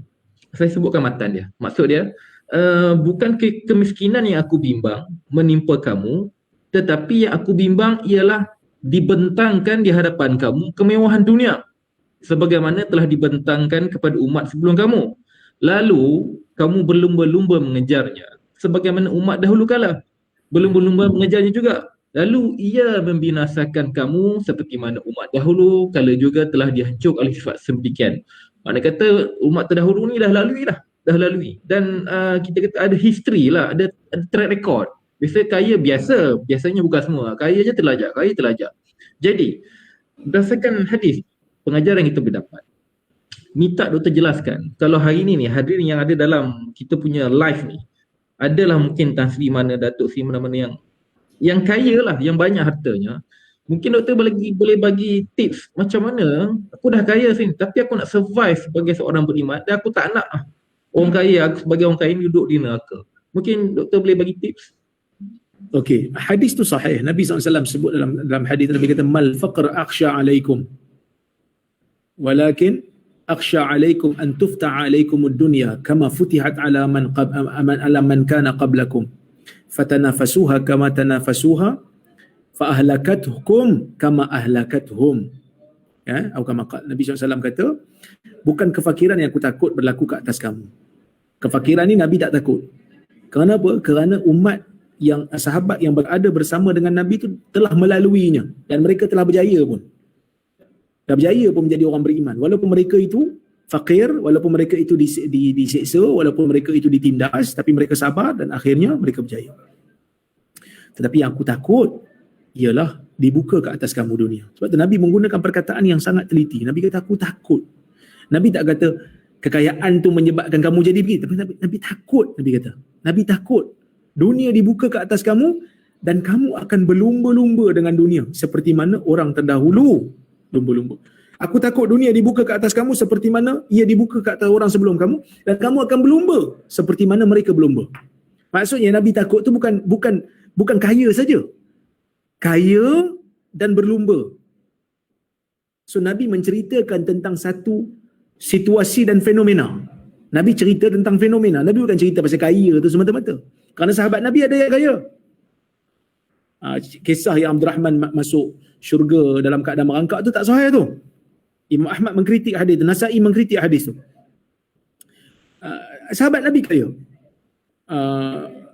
Osman kaya, dan dia menjadi sahabat yang dijamin syurga. So bila kita kata betul lah Nabi risau, betul Nabi risau. Sebab tu saya kata tadi, kerisauan Nabi kepada ujian kekayaan ni lebih dahsyat daripada ujian kemiskinan. Kerana kemiskinan ni orang Islam, dia ada iman, dia tahu ada hidup yang ada kehidupan sebalik daripada kehidupan dunia. Macam mana teruk pun dia diuji dalam dunia, dia akan sabar kerana dia tahu aku ni akan bertemu dengan Tuhan di satu kehidupan yang lebih orang kata apa, yang lebih kekal. Sebab itu orang beriman, orang Islam, kadar bunuh diri dia rendah. Sebab dia percaya dengan akhirat. Dunia dia rosak macam mana pun, dunia dia binasa macam mana pun, dia sabar kerana ada akhirat. Tapi orang kaya ni, kekayaan ni kadang-kadang melupakan kita kepada akhirat sebab kita sedang berhadapan dengan dia. Kita sedang berhadapan dengan dia, mata kita penuh melihat dia sampai tak ada ruang untuk kita fokus tentang benda selain daripada kekayaan yang ada depan mata. Jadi sebab itu Nabi takut. Ketakutan Nabi itu tidak menafikan kelebihan orang kaya yang bertakwa, tak. Nabi cuma bimbang kerana kebanyakan orang biasanya tewas. Seperti mana Nabi SAW sebut kepada kita tentang mataraktu ba'di fitnatan asyarru 'ala rijali minan nisa atau kama qala. Dalam hadis Nabi juga sebut, aku tidak meninggalkan selepas daripada aku ujian yang paling dahsyat ke atas lelaki melainkan orang perempuan. Adakah bermaksud lepas ni tak boleh kahwin? Ini fitnah besar ni, Nabi takut ni. Nabi kata inilah fitnah yang paling besar sekali, inilah ujian yang paling besar sekali. Lepas ni kita tak payah kahwin lah. Sebab kalau kahwin aja kira macam kita dah masukkan diri kita dalam fitnah tu. Tak, Nabi kata fitnah yang paling besar ke atas lelaki adalah perempuan. Maksud kamu kena jaga-jaga lah. Sebab tu aku bimbang bila kamu terkena fitnah perempuan, bila kamu terkena fitnah wanita, terkena ujian wanita, kamu akan lupa tentang agama. Kamu akan jadi orang yang jahat, kamu akan jadi orang yang selalu melakukan kemelampauan kepada Tuhan. Jadi kebimbangan itu valid supaya kita berhati-hati, bukan kita menjauhkan diri, tak, berhati-hati je. Kita perlukan orang kaya dalam negara, perlu. Kalau tak, siapa nak sponsor? Saya ada satu projek hadis, semakhadis.com. Kalau sahabat-sahabat teringin tengok, boleh tengok semakhadis.com. Saya buat tu, itu sponsor orang kaya sponsor saya. Saya tak mungkin dapat buat. Saya tak mungkin dapat upah penterjemah untuk menterjemahkan hadis, nak masuk. Itu semua kos. Kita perlu bayar upah orang untuk full time buat benda ni. Saya cari kawan-kawan yang belajar bidang hadis yang tak ada kerja ni, kita cari, kita kumpulkan, terjemah, masuk dalam laman web, masukkan dalam sistem. Ini semua dengan bantuan orang kaya. Orang kaya bantu. Maka sebab itu kita berjaya. Nabi SAW berjaya pun dakwah dia sebahagiannya dengan bantuan yang Allah Ta'ala sediakan daripada sahabat dia yang kaya-kaya yang membantu dia. Wallahualam. Baik. Menarik. Okey, untuk hadirin dalam ni, jika ada soalan boleh kemukakan dalam Facebook kita. So setakat ni adalah beberapa soalan ni. Jadi kalau type soalan dalam Facebook, admin akan pass kat saya lah soalan tu. So ada masa lagi lah. Baik. Soalan seterusnya. Ini tadi doktor dah upkan awal-awal tadi kan, istilah si fakir miskin yang bersabar ataupun si kaya yang bersyukur. Baik. Apa yang kita nak doktor huraikan di sini adalah, siapakah yang paling utama di sisi Allah Ta'ala? Tadi doktor ada quote daripada Ibn Taymiyah. Ibn Taymiyah kata jawapan dia agak adil lah, agak di tengah-tengah. Sebab tak kira ni miskin ke ataupun kaya ke, yang penting dia bertakwa. Tapi kata silap saya tengok ada quote pada An-Nawawi. Nawawi mengatakan berdasarkan ada 2-3 hadis, dia berpendapat dia cenderung kepada kaya yang bersyukur tu lebih mulia di sisi Allah Ta'ala lah. Jadi kalau nak dibacakan hadis ni panjang lah. Hadis ni daripada Abu Khabsyah. Ingat yang doktor bacakan tadi hadis ni lah. Kan ada satu lagi hadis daripada Muslim pun ada juga. Baik. Berbalik kepada term tadi. Okay. Kita bukan nak cik gaduh. Bukan cik gaduh. Cuma kita nak tahu perbahasan, sebab bila ada hadis, bila ada penerangan, bila ada perselisihan ulama, kita cuba untuk buka minda supaya orang Islam ni dia boleh terima banyak pandangan, bukan satu pandangan saja. Jadi saya ulang balik soalan. Di antara si fakir miskin yang bersabar, dia diuji dengan kemiskinan, kefakiran, dan dia tetap bersyukur, tetap bersabar. tetap taat dengan perintah Allah Ta'ala, dengan sikap yang bersyukur. Dia kaya, Allah Ta'ala bagi rezeki, tapi dia bersyukur, membelanjakan duit fi sabilillah, kan. Dalam dua golongan ini, macam saya katakan tadi, ada perselisihan pendapat di antara ulama-ulama besar lah. Jadi dua golongan ni, siapakah yang paling utama di sisi Allah Ta'ala? Saya jelaskan Ustaz. Okey. Yalah, tu dua term ni kan. Kalau Ustaz, kalau betul-betul dia orang ni sama. Orang fakir yang sabar, betul-betul sabar punya, sehingga jadi mulia di sisi Allah, dengan orang kaya yang bersyukur. Kan? Orang kaya yang bersyukur. So, mana yang betul-betul di sisi Allah? Sebenarnya, kita tak boleh buat keputusan. Sebab Allah Ta'ala beri ayat yang sangat-sangat umum. Inna akramakum indallahi atqakum.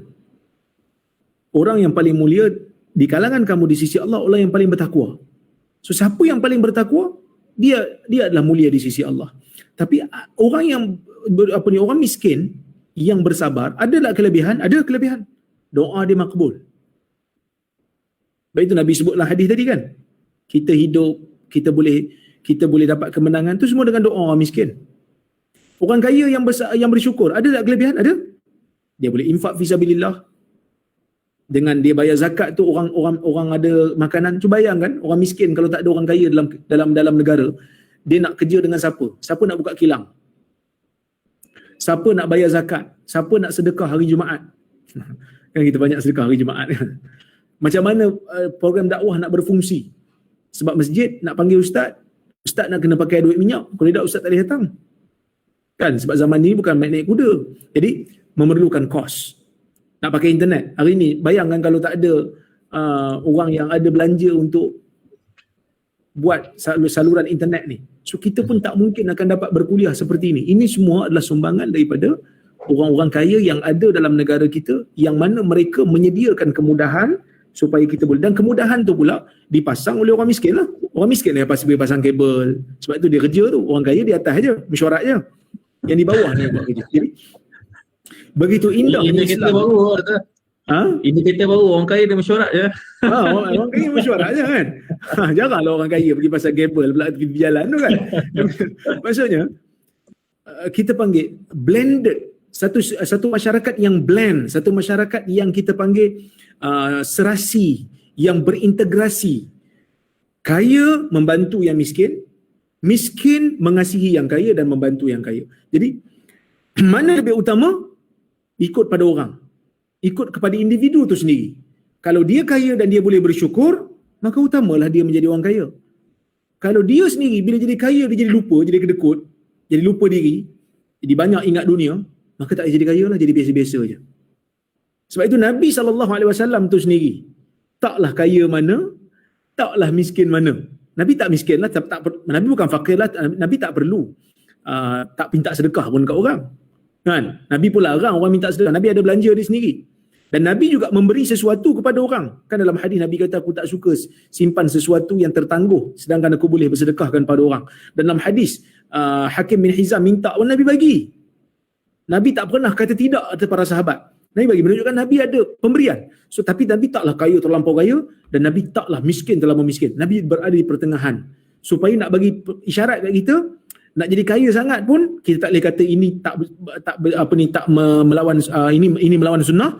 Miskin sangat pun kita tak boleh kata melawan sunnah. Kedua-duanya adalah ujian yang Allah Ta'ala berikan kepada kita. Di kalangan para anbiya, di kalangan orang soleh pun ada yang kaya sungguh. Umpamanya macam Nabi Sulaiman, kaya. Nabi Sulaiman kaya, Balqis sampai angkat kain nak pijak dia punya lantai tu. Kaya Nabi Sulaiman. Tapi Nabi min afdalis salihin, di kalangan orang saleh yang paling afdal. Takkan kita nak kata Nabi kaya ni kurang sikit. Ada orang kaya yang Allah Ta'ala angkat menjadi afdal. Ada orang miskin yang terlalu miskin, Allah Ta'ala angkat menjadi afdal. Jadi kedua-duanya itu ada sisi pandang yang berbeza. Dia terpulang kepada individu. Saya suka cerita. Contohnya macam pekerjaan apa yang afdal di sisi Allah? Ulama bincang ni. Pekerjaan apa yang afdal? Niaga ke?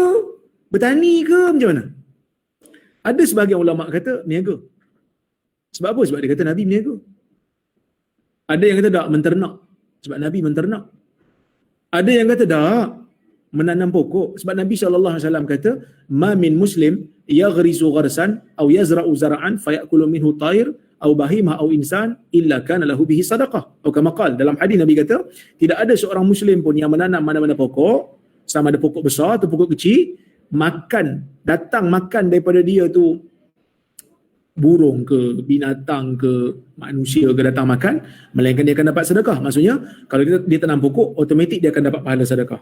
Ibn Hajar, dia bahas benda ni, dan ada pandangan ulama yang dia nyatakan, sebenarnya, kita tak boleh kata pekerjaan ni lebih utama secara mutlak untuk semua orang. Kerana pekerjaan kan beza-beza, kecenderungan orang kan beza-beza, dan yang paling bagusnya, pandangan yang paling tepat di sisi ulama, ialah pekerjaan afdal mengikut kepada keadaan seseorang. Ada orang meniaga bagus untuk dia. Lagi dia meniaga, lagi dia boleh bantu orang. Lagi dia meniaga, lagi dia ingat Tuhan.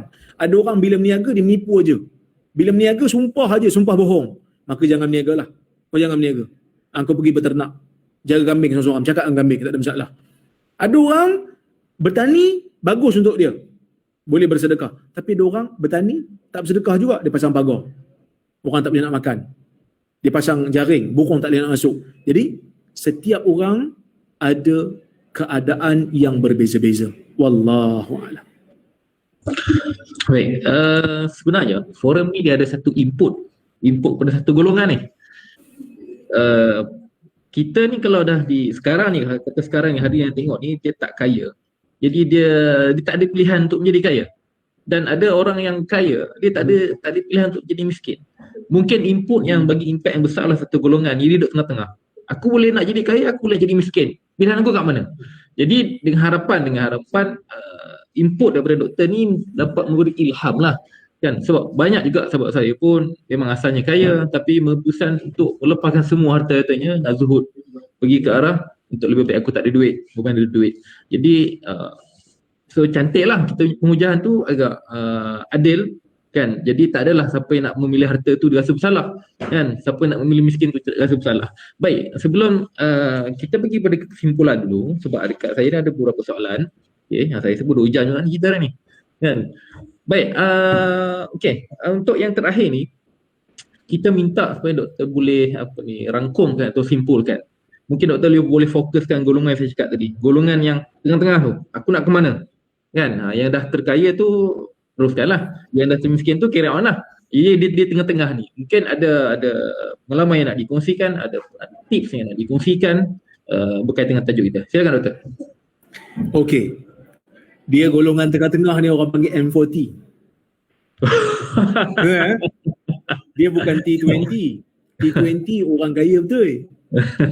B40 orang yang bawah sikit lah. Pendapatan dia rendah lah.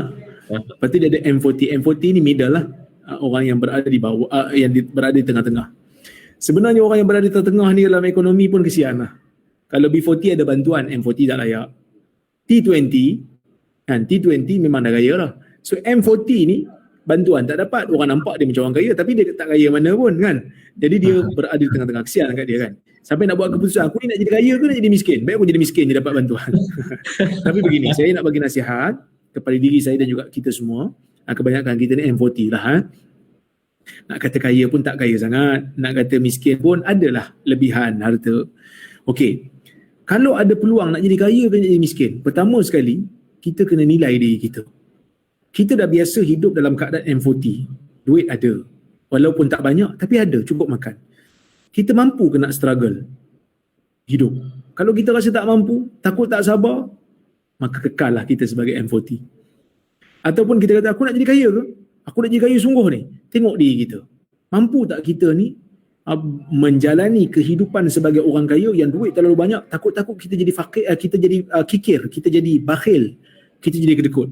Tapi kalau kita rasa kita mampu, kita kuat, aku yakin, aku percaya, kita kena pasang benda-benda yang boleh mengelilingi kita supaya kita ni sentiasa beringat. Sebab itu saya ada seorang sahabat, dia asalnya cikgu. Dia asalnya cikgu dia ni. Cikgu biasa. Orang Kelantan, duduk di Johor. Posting kat Johor. Bila balik Kelantan, Kelantan ni kan ada baju-baju murah apa semua, dia ambil Balik Johor berniaga sikit-sikit, berniaga. Lama-lama ramai orang tempah kat dia baju-baju ni, baju-baju murah ni. So akhirnya dia menjadi usahawan. Dia buka butik. Buka butik, isteri dia full time lah berniaga. Dia masih lagi ustaz. Dia ustaz, cikgu sekolah. Lama kelamaan buat keputusan untuk jadi usahawan. Berhenti kerja, mak dia marah mula-mula. Mak dia tak setuju lah, bukanlah marah, mak dia tak setuju. Tapi dia percaya kat dia nak buat. So dia buka syarikat pakaian dan dia berjaya. Hari ni menjadi jutawan. Tapi dia sebut kat saya. Dia hantar mesej kat saya. Dia kata, saya ni selalu dengar Rora punya ceramah. Saya boleh tak saya nak dapatkan satu private session dengan Rora untuk saya dan staff? Saya kata, saya sebenarnya kalau nak dapat private session dengan saya ni dah penuh dah. Kalau nak join group saya yang saya buat sekarang, silakan. Saya kata, boleh lah, saya bagilah dia kuliah Zoom saya. So dia pun masuk. Lepas tu bila dia masuk, dia kata, oh Masya Allah, bagus kelas ni. Dia kata, berapa bayarannya? Saya kata, tak ada bayaran, semua ni settle lah. Sebab Zoom saya pun dah ada orang sponsor dah. Orang kaya juga sponsor Zoom saya. Dengar je. Terus Masya Allah, hebatnya. Saya pun kebetulan bila saya pergi Johor, saya jumpa lah dia. Sembang-sembang, dia pun cerita kat saya kehidupan dia. Lepas tu saya tanya, saya kata, kenapa beria sangat nak cari private session ni? Dengar je lah kat YouTube, kan boleh. Dia kata, ayah dia pesan, bila kita dah Allah Ta'ala beri rezeki ni, kita kena pasang pagar banyak. Antara pagar yang ada, kena ada ustaz yang dia kata yang ikhlas, yang selalu boleh nasihat kita. Saya kata, mana awak tahu saya ikhlas? Dia kata, saya pun tak tahu, saya pilih je lah sebab saya suka dengar. Saya kata, mudah-mudahan saya ikhlas. Kita pun tak tahu kita ikhlas ke tak, mudah-mudahan kita ikhlas lah. Dan dia kata, saya banyak bantu orang. Dia kata, saya banyak bantu keluarga yang mana yang miskin-miskin ni, yang mana yang keluarga susah ni, yang ada dekat kawasan dia tu, dia ambil budak-budak lepasan SPM yang Felda ni, dia ambil, dia latih, dia bagi kerja, dia bagi gaji, dan dalam masa yang sama dia latih budak-budak ni salat. Di tempat dia kilang dia tu, di tempat dia butik dia tu, memang ada surau, memang dilakukan salat berjemaah di sana. Dan dia memang ada panggil ustaz untuk bagi tazkirah. Jadi dia kata, selain daripada dia berniaga, dia juga membantu orang untuk dapatkan pendapatan orang miskin. Dia bantu keluarga, family-family yang mana yang ada kesusahan, dia ambil bagi kerja. Lepas tu bukan hanya bagi kerja dan gaji, dalam masa yang sama dia bagi ilmu. Lepas tu dia beli buku saya, 40 amalan mudah yang boleh diamalkan, amalan sunnah ni berdasarkan hadis. Dia beli buku saya tu, dia bagi pada semua staff dia wajibkan staff dia baca. Dan setiap orang ada pembentangan dan dia nak dengar apa yang kau baca hari ni selama 40 amalan tu, dan dia hafal. Jadi orang-orang kaya ni, saya nak pesan lah, dia kena ada benda macam ni, benda bagus, inisiatif yang bagus, iaitu kena ada orang yang boleh menasihati dia, sentiasa ingatkan dia supaya dia tak lupa dengan akhirat. Yang kedua, kena fikir, staff aku ni bukan hanya pekerja aku semata-mata. Staff aku ni aku kena didik dia dari sudut rohani dia juga. Dan yang ketiga, kena ada sumbangan. So sumbangan dia zakat lah, dan juga projek-projek dia pun alhamdulillah nak bantu juga projek saya untuk hadis ni. Jadi ini benda yang saya rasa usahawan-usahawan Muslim boleh fikirkan untuk kita menjadikan diri kita sentiasa beringat dengan tanggungjawab kita yang Allah Ta'ala dah bagi kita ni sebagai orang kaya. Wallahu a'lam. Baik, dia sekali lagi rasa termotivasi walaupun saya tak kaya, tapi satu hari nanti insya-Allah lah, kalau insya-Allah, amin ya. Peganglah apa nasihat daripada Dr. Rora ni. Baik, dekat saya ni ada soalan. Setakat ni ada 2 soalan lah yang sampai kat saya, sebab admin tapis lah, banyak sebenarnya tapi ditapis lah. Baik, satu soalan ni bukan dengan isteri Rasulah, tapi satu soalan ni dia lagi tajuk sikit, tapi tak apalah. Okey, soalan pertama daripada Afif Jauzi. Dia kata, jika seseorang itu mempunyai kelebihan melihat perkara ghaib seperti aura yang disandarkan dengan ibadat. Apa yang saya faham, mungkinlah dia ni bila buat solat istikharah ke apa, dia dapat petanda untuk dapat petunjuk tu cepat kan. Mungkin Allah bagi signal apa-apalah yang saya faham lah yang dikatakan aura ni berdasarkan pada disandarkan pada ibadat. Jadi jika ada kelebihan tu, adakah itu juga dikira satu bentuk istidraj? Mungkin boleh ke terjun ke arah itu kan. Okey, itu soalan pertama lah. Okay, soalan kedua, soalan ni pun menarik untuk didengar ni walaupun tak berkaitan tajuk. Daripada Latifah Muhammad Isa, minta ulas tentang banyak isu-isu yang mengelirukan seperti minta tolong wali, Nabi Khidir masih hidup, minum apa ni, minum air hidup, minum air hidup Nabi dan Nur Muhammad dan lain-lain. Ada benda-benda macam ni pun hangat juga diperbincangkan ni kan. Ada golongan ilmuwan juga yang cenderung ke arah tu, dan ada juga golongan ilmuwan kita yang tak cenderung ke arah tu. Jadi buat setakat ni minta doktor jawab dulu dua soalan ni. Okey. Pertama sekali aura dalam solat ataupun kita panggil telahan lah. Dalam hadis Nabi SAW ada menyebutkan setiap umat ni dia ada orang yang ada ilham yang tepat. Di kalangan umat kita ni Umar Ibn Khattab. Telahan Umar ataupun tekaan Umar ni, ilham Umar ni tepat.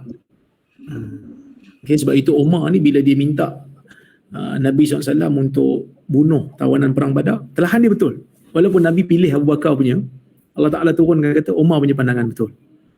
Jadi kalau betul orang ni dia ada tekaan yang betul, so dia kena gunakan tekaan dia tu bukan untuk membangga diri, tetapi gunakanlah ke arah kebaikan. Istidraj ke tidak, tengok adakah dia membawa kita ke arah kebaikan ataupun tidak. So memang ada orang yang memang dia punya jangkaan, pembacaan, analisis dia memang tepat. Ada kawan-kawan saya pun kadang-kadang memang kita tengok, jangkaan dia tu macam jarang tak kena kan. Tapi bukan makna dia tahu benda gaib, tak. Dia tak tahu benda gaib, tapi dia hanya menjangka berdasarkan kepada pembacaan-pembacaan dan sifat-sifat manusia yang berinteraksi dengan dia. Kena tengoklah. Kalau banyak membawa kepada ketaatan kepada Allah, maka itu satu kelebihan. Kalau banyak membawa kepada lupa daripada Tuhan, bangga dengan diri sendiri, itu adalah istidraj. Hati-hati. Ya? Baik. Yang kedua, berkenaan dengan tawassul dengan orang saleh, Nabi Khadir dan Nur Muhammad. Ini isu-isu yang sentiasa berulang. Pertamanya, tawassul ni minta kepada Allah dengan perantaraan orang saleh. Tawassul ni ada banyak lah. Tawassul dengan Asma'ul Husna. Kita minta pada Allah dengan sebut nama Allah. Ya Razzaq, urzuqni. Wahai Tuhan yang maha memberi rezeki, berikan aku rezeki. Ini boleh. Tawassul dengan amal saleh. Contohnya macam, Ya Allah, dulu aku pernah buat benda ni, tolong bagi aku ni. Ini boleh, sepakat ulama. Tawassul dengan orang saleh yang masih hidup. Kita minta doa dia. Tok Syekh, tolong doakan supaya Allah Ta'ala ampunkan saya. Boleh, tak ada masalah. Ya? Tapi yang menjadi perbahasan sekarang ni tawassul dengan orang yang dah mati. Ada sebahagian ulama' membenarkan, tetapi sebahagian ulama' tidak membenarkan. Saya berpandangan kalau dia dah mati, maka tidak dibenarkan kerana ada riwayat daripada Umar yang menunjukkan Nabi SAW tidak bertawassul dengan Nabi, tetapi Umar bertawassul dengan ayah saudara Nabi setelah daripada Nabi wafat. Itu Abbas untuk minta hujan.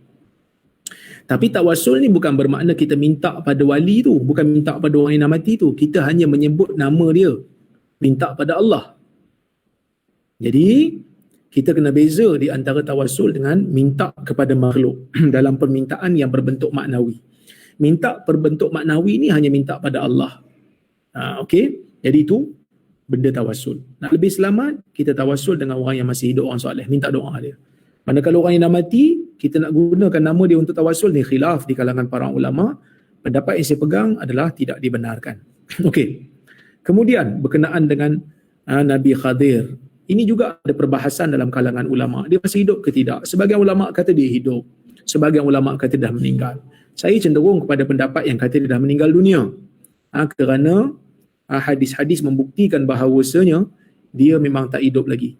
Kerana waktu peperangan Badar sepatutnya dia membantu Nabi kalau dia masih hidup, tapi dia tak datang. Begitu juga dalam peperangan Tabuk, patutnya dia turun kerana Nabi mengarahkan semua orang yang beriman yang mampu untuk pergi, tapi dia tak muncul. Dan juga Nabi SAW menyebutkan ketika mana Nabi kata, hari ini aku menunjukkan kepada kamu tidak ada lagi orang yang akan hidup selepas daripada 100 tahun, sedangkan dia hari ini masih hidup di atas muka dunia ni. Maksud ada hadis Nabi sebut, orang yang hidup di zaman Nabi di atas muka dunia, lepas 100 tahun dia tak akan hidup lagi dah. Sebab itu sahabat Nabi yang terakhir sekali meninggal dunia pada tahun 110 ke 120 tahun. Itu mukjizat Nabi SAW. Memang Abu Tufail nama dia. Sahabat Nabi SAW Abu Tufail, dia lah sahabat yang paling akhir meninggal. Kalau betul Khidir masih ada di atas muka dunia, dah tentu dia tak akan hidup lagi lah. Okey, jadi ini pendapat sebagian ulama yang saya pegang lah. Ibn Qayyim hurai panjang benda ni. Ibn Qayyim mengurai panjang benda ni. Berkaitan dengan Nur Muhammad. Nur Muhammad ada dua. Yang pertama, Nur Muhammad yang bermaksud cahaya. Cahaya hidayah. Yang ni kita percaya. Nabi bila turun, dia bawa cahaya hidayah. Nabi bawa Quran, Nabi bawa sunnah. Kita pegang. Ia merupakan cahaya bagi orang yang beriman untuk meneruskan kehidupan. Itu Nabi kata, wassalatu nur. Salat tu cahaya. Cahaya yang menerangi jiwa manusia, menerangi akhlak manusia. Menjadikan manusia ni ada panduan hidup. Quran dan sunnah itu cahaya. Itu cahaya maknawi. Tapi Nur Muhammad yang bermaksud, Allah Ta'ala sebelum cipta apa-apa, Allah Ta'ala ciptakan cahaya dulu. Tidak diciptakan yang lain melainkan untuk cahaya ni. Ini semua adalah riwayat yang tidak sahih. Tidak ada satu pun riwayat yang sahih yang menceritakan tentang Nur Muhammad yang Allah Ta'ala cipta sebagai makhluk yang pertama. Riwayat itu tidak sahih sebenarnya. Riwayat yang sebahagiannya adalah palsu, sebahagiannya memang tidak sabit daripada Nabi SAW.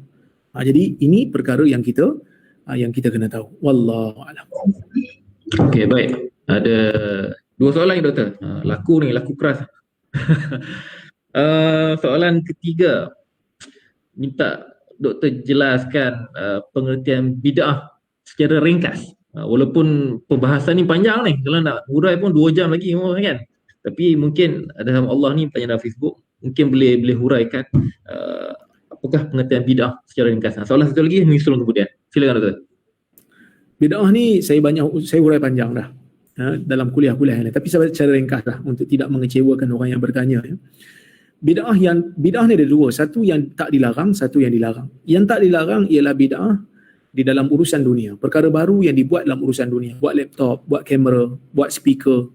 Ini dituntut untuk memudahkan manusia. Selagi mana dia memudahkan umat, maka kita disuruh untuk buat. Dalam hadis Nabi SAW menyebutkan, antum a'lamu bi amri dunyakum. Kamu lebih tahu tentang urusan dunia kamu. Sebab tu kena datang ke Unimed, naik kereta ke, naik motor ke, tak ada masalah. Tak perlu naik unta. Walaupun ada orang yang nilai buruk, dia kata Nabi naik unta, kamu gila naik unta. Naik kereta bid'ah. Itu bid'ah dunia. Bid'ah dunia tidak dilarang. Bahkan disuruh untuk memudahkan urusan umat. Kerana Nabi SAW menyebutkan dalam hadis yang sangat jelas. Nabi kata, antum a'lam bi amri dunyakum. Kamu lebih tahu tentang urusan dunia kamu. So urusan dunia kita nak mudahkan macam mana? Yang bukan urusan ibadat. Tetapi kalau urusan ibadat dan urusan akidah, yang ini ada persoalan bid'ah yang dilarang. Bid'ah ada dua, satu bid'ah hakikiyah, satu bid'ah idhafiyah. Bid'ah hakikiyah ialah memang benda tu sendiri bid'ah. Sebagai contohnya, kita reka ibadat baru dan kita wajibkan kat atas orang. Dia kata, saya sekarang ni lepas isyak, saya nampak orang tak beriman lagi dah, banyak tengok astro je, jadi lepas solat isyak kita nak buat satu lagi solat fardu yang ke-6. Fardu yang ke-6 kita buat 8 rakaat. Macam solat tarawih, setiap hari, wajib. Daripada kau tengok TV je, baik kau solat 8 rakaat, wajib. Yang kita panggil sebagai solat ganti astro. Sebagai contoh, ini bid'ah. Ini bid'ah hakikiyah. Sama juga macam bid'ah yang dilakukan oleh Syiah, bid'ah yang dilakukan oleh Khawarij, bid'ah yang dilakukan oleh Murji'ah, ni bid'ah bersungguh. Bid'ah yang betul-betul bid'ah hakiki. Ya. Manakala ada satu lagi bid'ah idhafiyah. Bid'ah idhafiyah ni bid'ah yang asal ibadat itu dibenarkan, tetapi dia berlaku bid'ah pada sifat. Sebagai contohnya, azan itu disyariatkan. Azan tu memang disyariatkan, tetapi tidak disyariatkan azan untuk solat raya. Tidak disyariatkan azan untuk solat tarawih. Tidak disyariatkan azan untuk solat witir. Sebab tu solat tarawih mana ada azan? Ada azan solat tarawih. Solat raya pun tak ada azan. Kita pergi azan. Kenapa azan? Nak panggil orang semayang? Kita nak panggil orang semayang kan azan? Kita kata Nabi hanya tunjuk azan untuk solat fardu. Manakala solat raya, Nabi tak azan, maka kita tak azan. Maka bid'ah, kalau orang azan untuk panggil orang solat raya, ini adalah bid'ah yang dipanggil sebagai bid'ah idhafiyah. Bid'ah idhafiyah ni apa dia? Bid'ah idhafiyah ni kita buat sesuatu yang nampak macam disyariatkan, tetapi kita melampau buat benda tu, mengkhususkan ia pada satu waktu yang khusus, dan kita menganggap ia ada fadilat sedangkan tidak ada dalil yang menunjukkan demikian. Saya nak bagi contoh, umpamanya Imam Nawawi pernah mengkritik orang yang melakukan salat raghaib, salat yang dikerjakan pada Jumaat pertama bulan Rejab, yang dikerjakan sebanyak 10 rakaat kalau tak silap saya, Imam Nawawi menyebutkan perbuatan ini sebagai perbuatan bid'ah. Solat fardu yang dikerjakan, solat sunat yang dikerjakan selepas daripada maghrib bulan Rejab. Imam Nawawi menyebutkan bahawasanya perbuatan ini ataupun solat ini adalah solat bid'ah yang mungkar lagi buruk. Kenapa disebutkan begitu? Kerana solat ini dia mengkhususkan waktu yang tertentu untuk solat. Pada solat tu solat sunat saja. Tapi Imam Nawawi mencela perbuatan ini dengan mengatakan ia adalah bid'ah yang mungkar. Sebab apa? Sebab tidak ada dalil yang sahih yang menyatakan demikian. Ya, tidak ada dalil yang sahih yang menyatakan demikian, dan orang yang melakukan perkara itu waktu dia buat solat sunat ni, sebenarnya solat sunat ni lepas maghrib bila-bila boleh buat. Kan? Solat sunat ni lepas maghrib bila-bila boleh buat, berapa rakaat pun tak apa. Tapi Imam Nawawi membantah perkara ini apabila mereka yang mengamalkan perkara ini menganggap bahawasanya ibadat tersebut dengan bentuk yang khusus mempunyai fadilat yang khusus. Yang ni yang tak dibenarkan ataupun yang dicela, yang dikatakan bid'ah yang mungkar. Termasuk juga Imam Nawawi menyebutkan bid'ah yang mungkar juga ialah salat yang dikerjakan pada Lailatul Nisf min Sya'ban. Salat yang dilakukan sebanyak 100 rakaat pada pada nisfu Sya'ban. Yang mana Imam Nawawi menyebutkan ini juga adalah perbuatan yang dilarang, perbuatan yang mungkar, bid'ah yang mungkar. Disebabkan apa? Disebabkan oleh kerana tidak ada hadis yang sahih dalam masalah ini. Jadi oleh kerana itu, saya melihat bid'ah yang idhafiyah ni lah, bid'ah yang idhafiyah inilah yang banyak kita berbeza pendapat. Berbeza pendapat sebab apa? Sebab sebahagian orang menganggap ia adalah perbuatan yang baik, manakala sebahagian orang menganggap perbuatan yang baik itu pada asalnya, tetapi pada sifat itu seolah-olah kita telah mensyariatkan benda yang baru. Jadi sebab itu dalam isu ni saya melihat kembalilah kepada sunnah. Nabi SAW tunjukkan ada benda yang boleh dibuat pada waktu yang khusus dengan fadilat khusus, yang ni kita beriltizam dengan dia. Yang mana yang tak ada, kita kekalkan dia sebagai yang umum, tidak menganggap ia mempunyai fadilat yang khusus pada waktu yang khusus. Wallahu a'lam. Okey, masa pun dah sentuh ni. Kita target pukul 12 habis lah. Boleh tak? Boleh.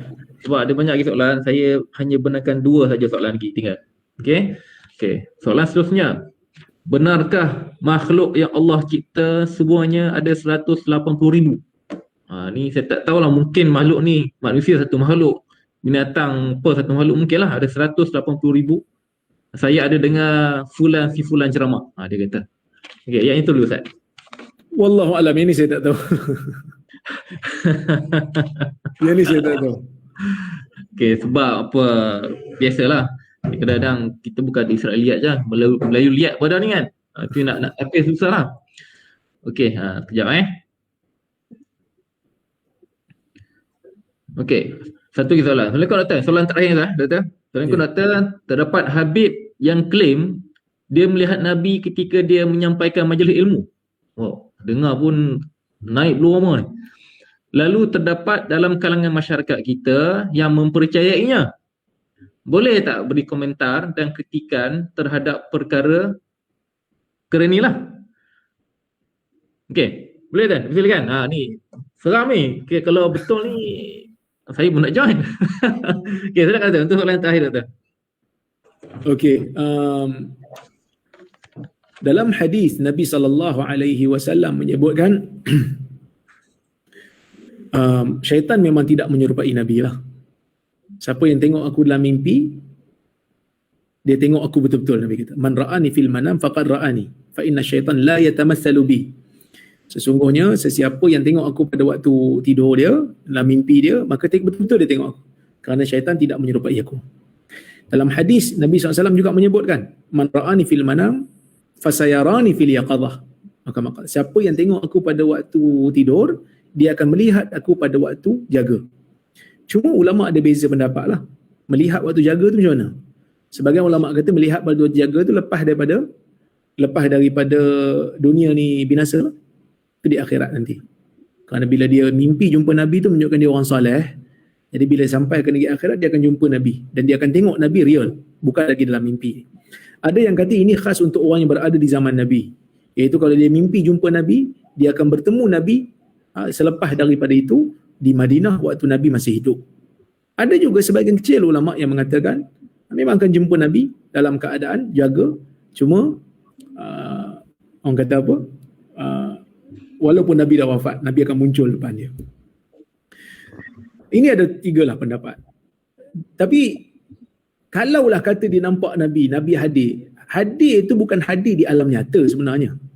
Kalau dia kata Nabi hadir di alam nyata, memang betul-betul Nabi hadir alam betul-betul ni, itu merupakan satu benda yang tak tepat lah. Kerana setiap orang dakwa macam tu. Sedangkan Nabi ni seorang je. Nabi ni seorang. Dekat Indonesia ada dakwa, dekat Malaysia ada dakwa. Kan? Jadi ini benda yang tak tepat. Ini benda yang perlu dihalang.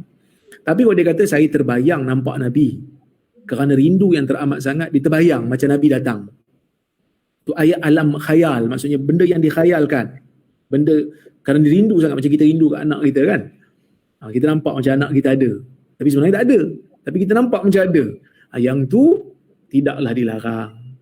Jadi sebab itu kena hati-hati bila kita berbicara tentang Nabi ni. Sebab kita takut kan dia membuka pintu fitnah yang banyak. Macam-macam orang dok dakwa sekarang ni, kan? Dapat zikir, jumpa Nabi dalam keadaan jaga dan sebagainya. Jadi oleh kerana tu, saya kalau dia kata jumpa Nabi dalam keadaan di alam yang masuk alam khayal, terbayang jumpa Nabi, tu okey lagi lah. Kan? Tapi kalau dia kata memang betul-betul Nabi duduk atas kursi saya nampak betul, yang tu adalah satu benda yang tidak tepat.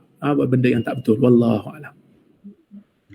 Baik, suka saya kongsikan peringatan Allah Subhanahu Wa Taala dalam 2 potong ayat di dalam Al-Quran yang bermaksud dan juga orang-orang yang apabila melakukan perbuatan keji atau menginai diri sendiri, mereka segera ingat kepada Allah lalu memohon ampun akan dosa mereka, dan sememangnya tidak ada yang mengampunkan dosa-dosa melainkan Allah, dan mereka juga tidak meneruskan perbuatan keji yang mereka telah lakukan itu sedang mereka mengetahui akan salahnya dan akibatnya. Surah Ali Imran ayat 135.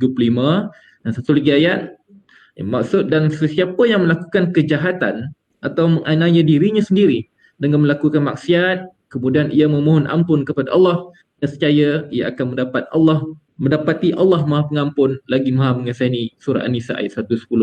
Maka demikianlah satu penghuraian dan penghujaan yang begitu lunak tetapi tajam. Ini Dr. Rora dia tak cengek. Biasa kuliah kita tengok dia cengek. Ini dia sebab puasa kot, kan? Jadi saya kira banyaklah panduan-panduan ataupun tips ataupun konten ilmiah itu sendiri dalam wacana kita hari ini. Jadi semoga kita tergolong ke dalam golongan orang-orang yang berilmu. Ilmu duniawi dan ukhrawi perlulah seimbang agar kita tidak ditindas di dunia ini dan tidak akan menyesal di akhirat nanti. Jadi sekali lagi jutaan terima kasih diucapkan kepada panel hebat kita. Semoga kita berjumpa lagi pada program yang akan datang ataupun program yang lain, dan juga kepada individu yang mengikuti wacana kita pada hari ini. Semoga Allah memberikan rahmat kepada anda semua dan sama-samalah kita menjadi orang yang bijak untuk kekal beramal soleh bagi bakalan di sana kelak. Akhirul kalam, wabillahi taufiq wal hidayah. Assalamualaikum warahmatullahi wabarakatuh. Waalaikumsalam warahmatullahi wabarakatuh.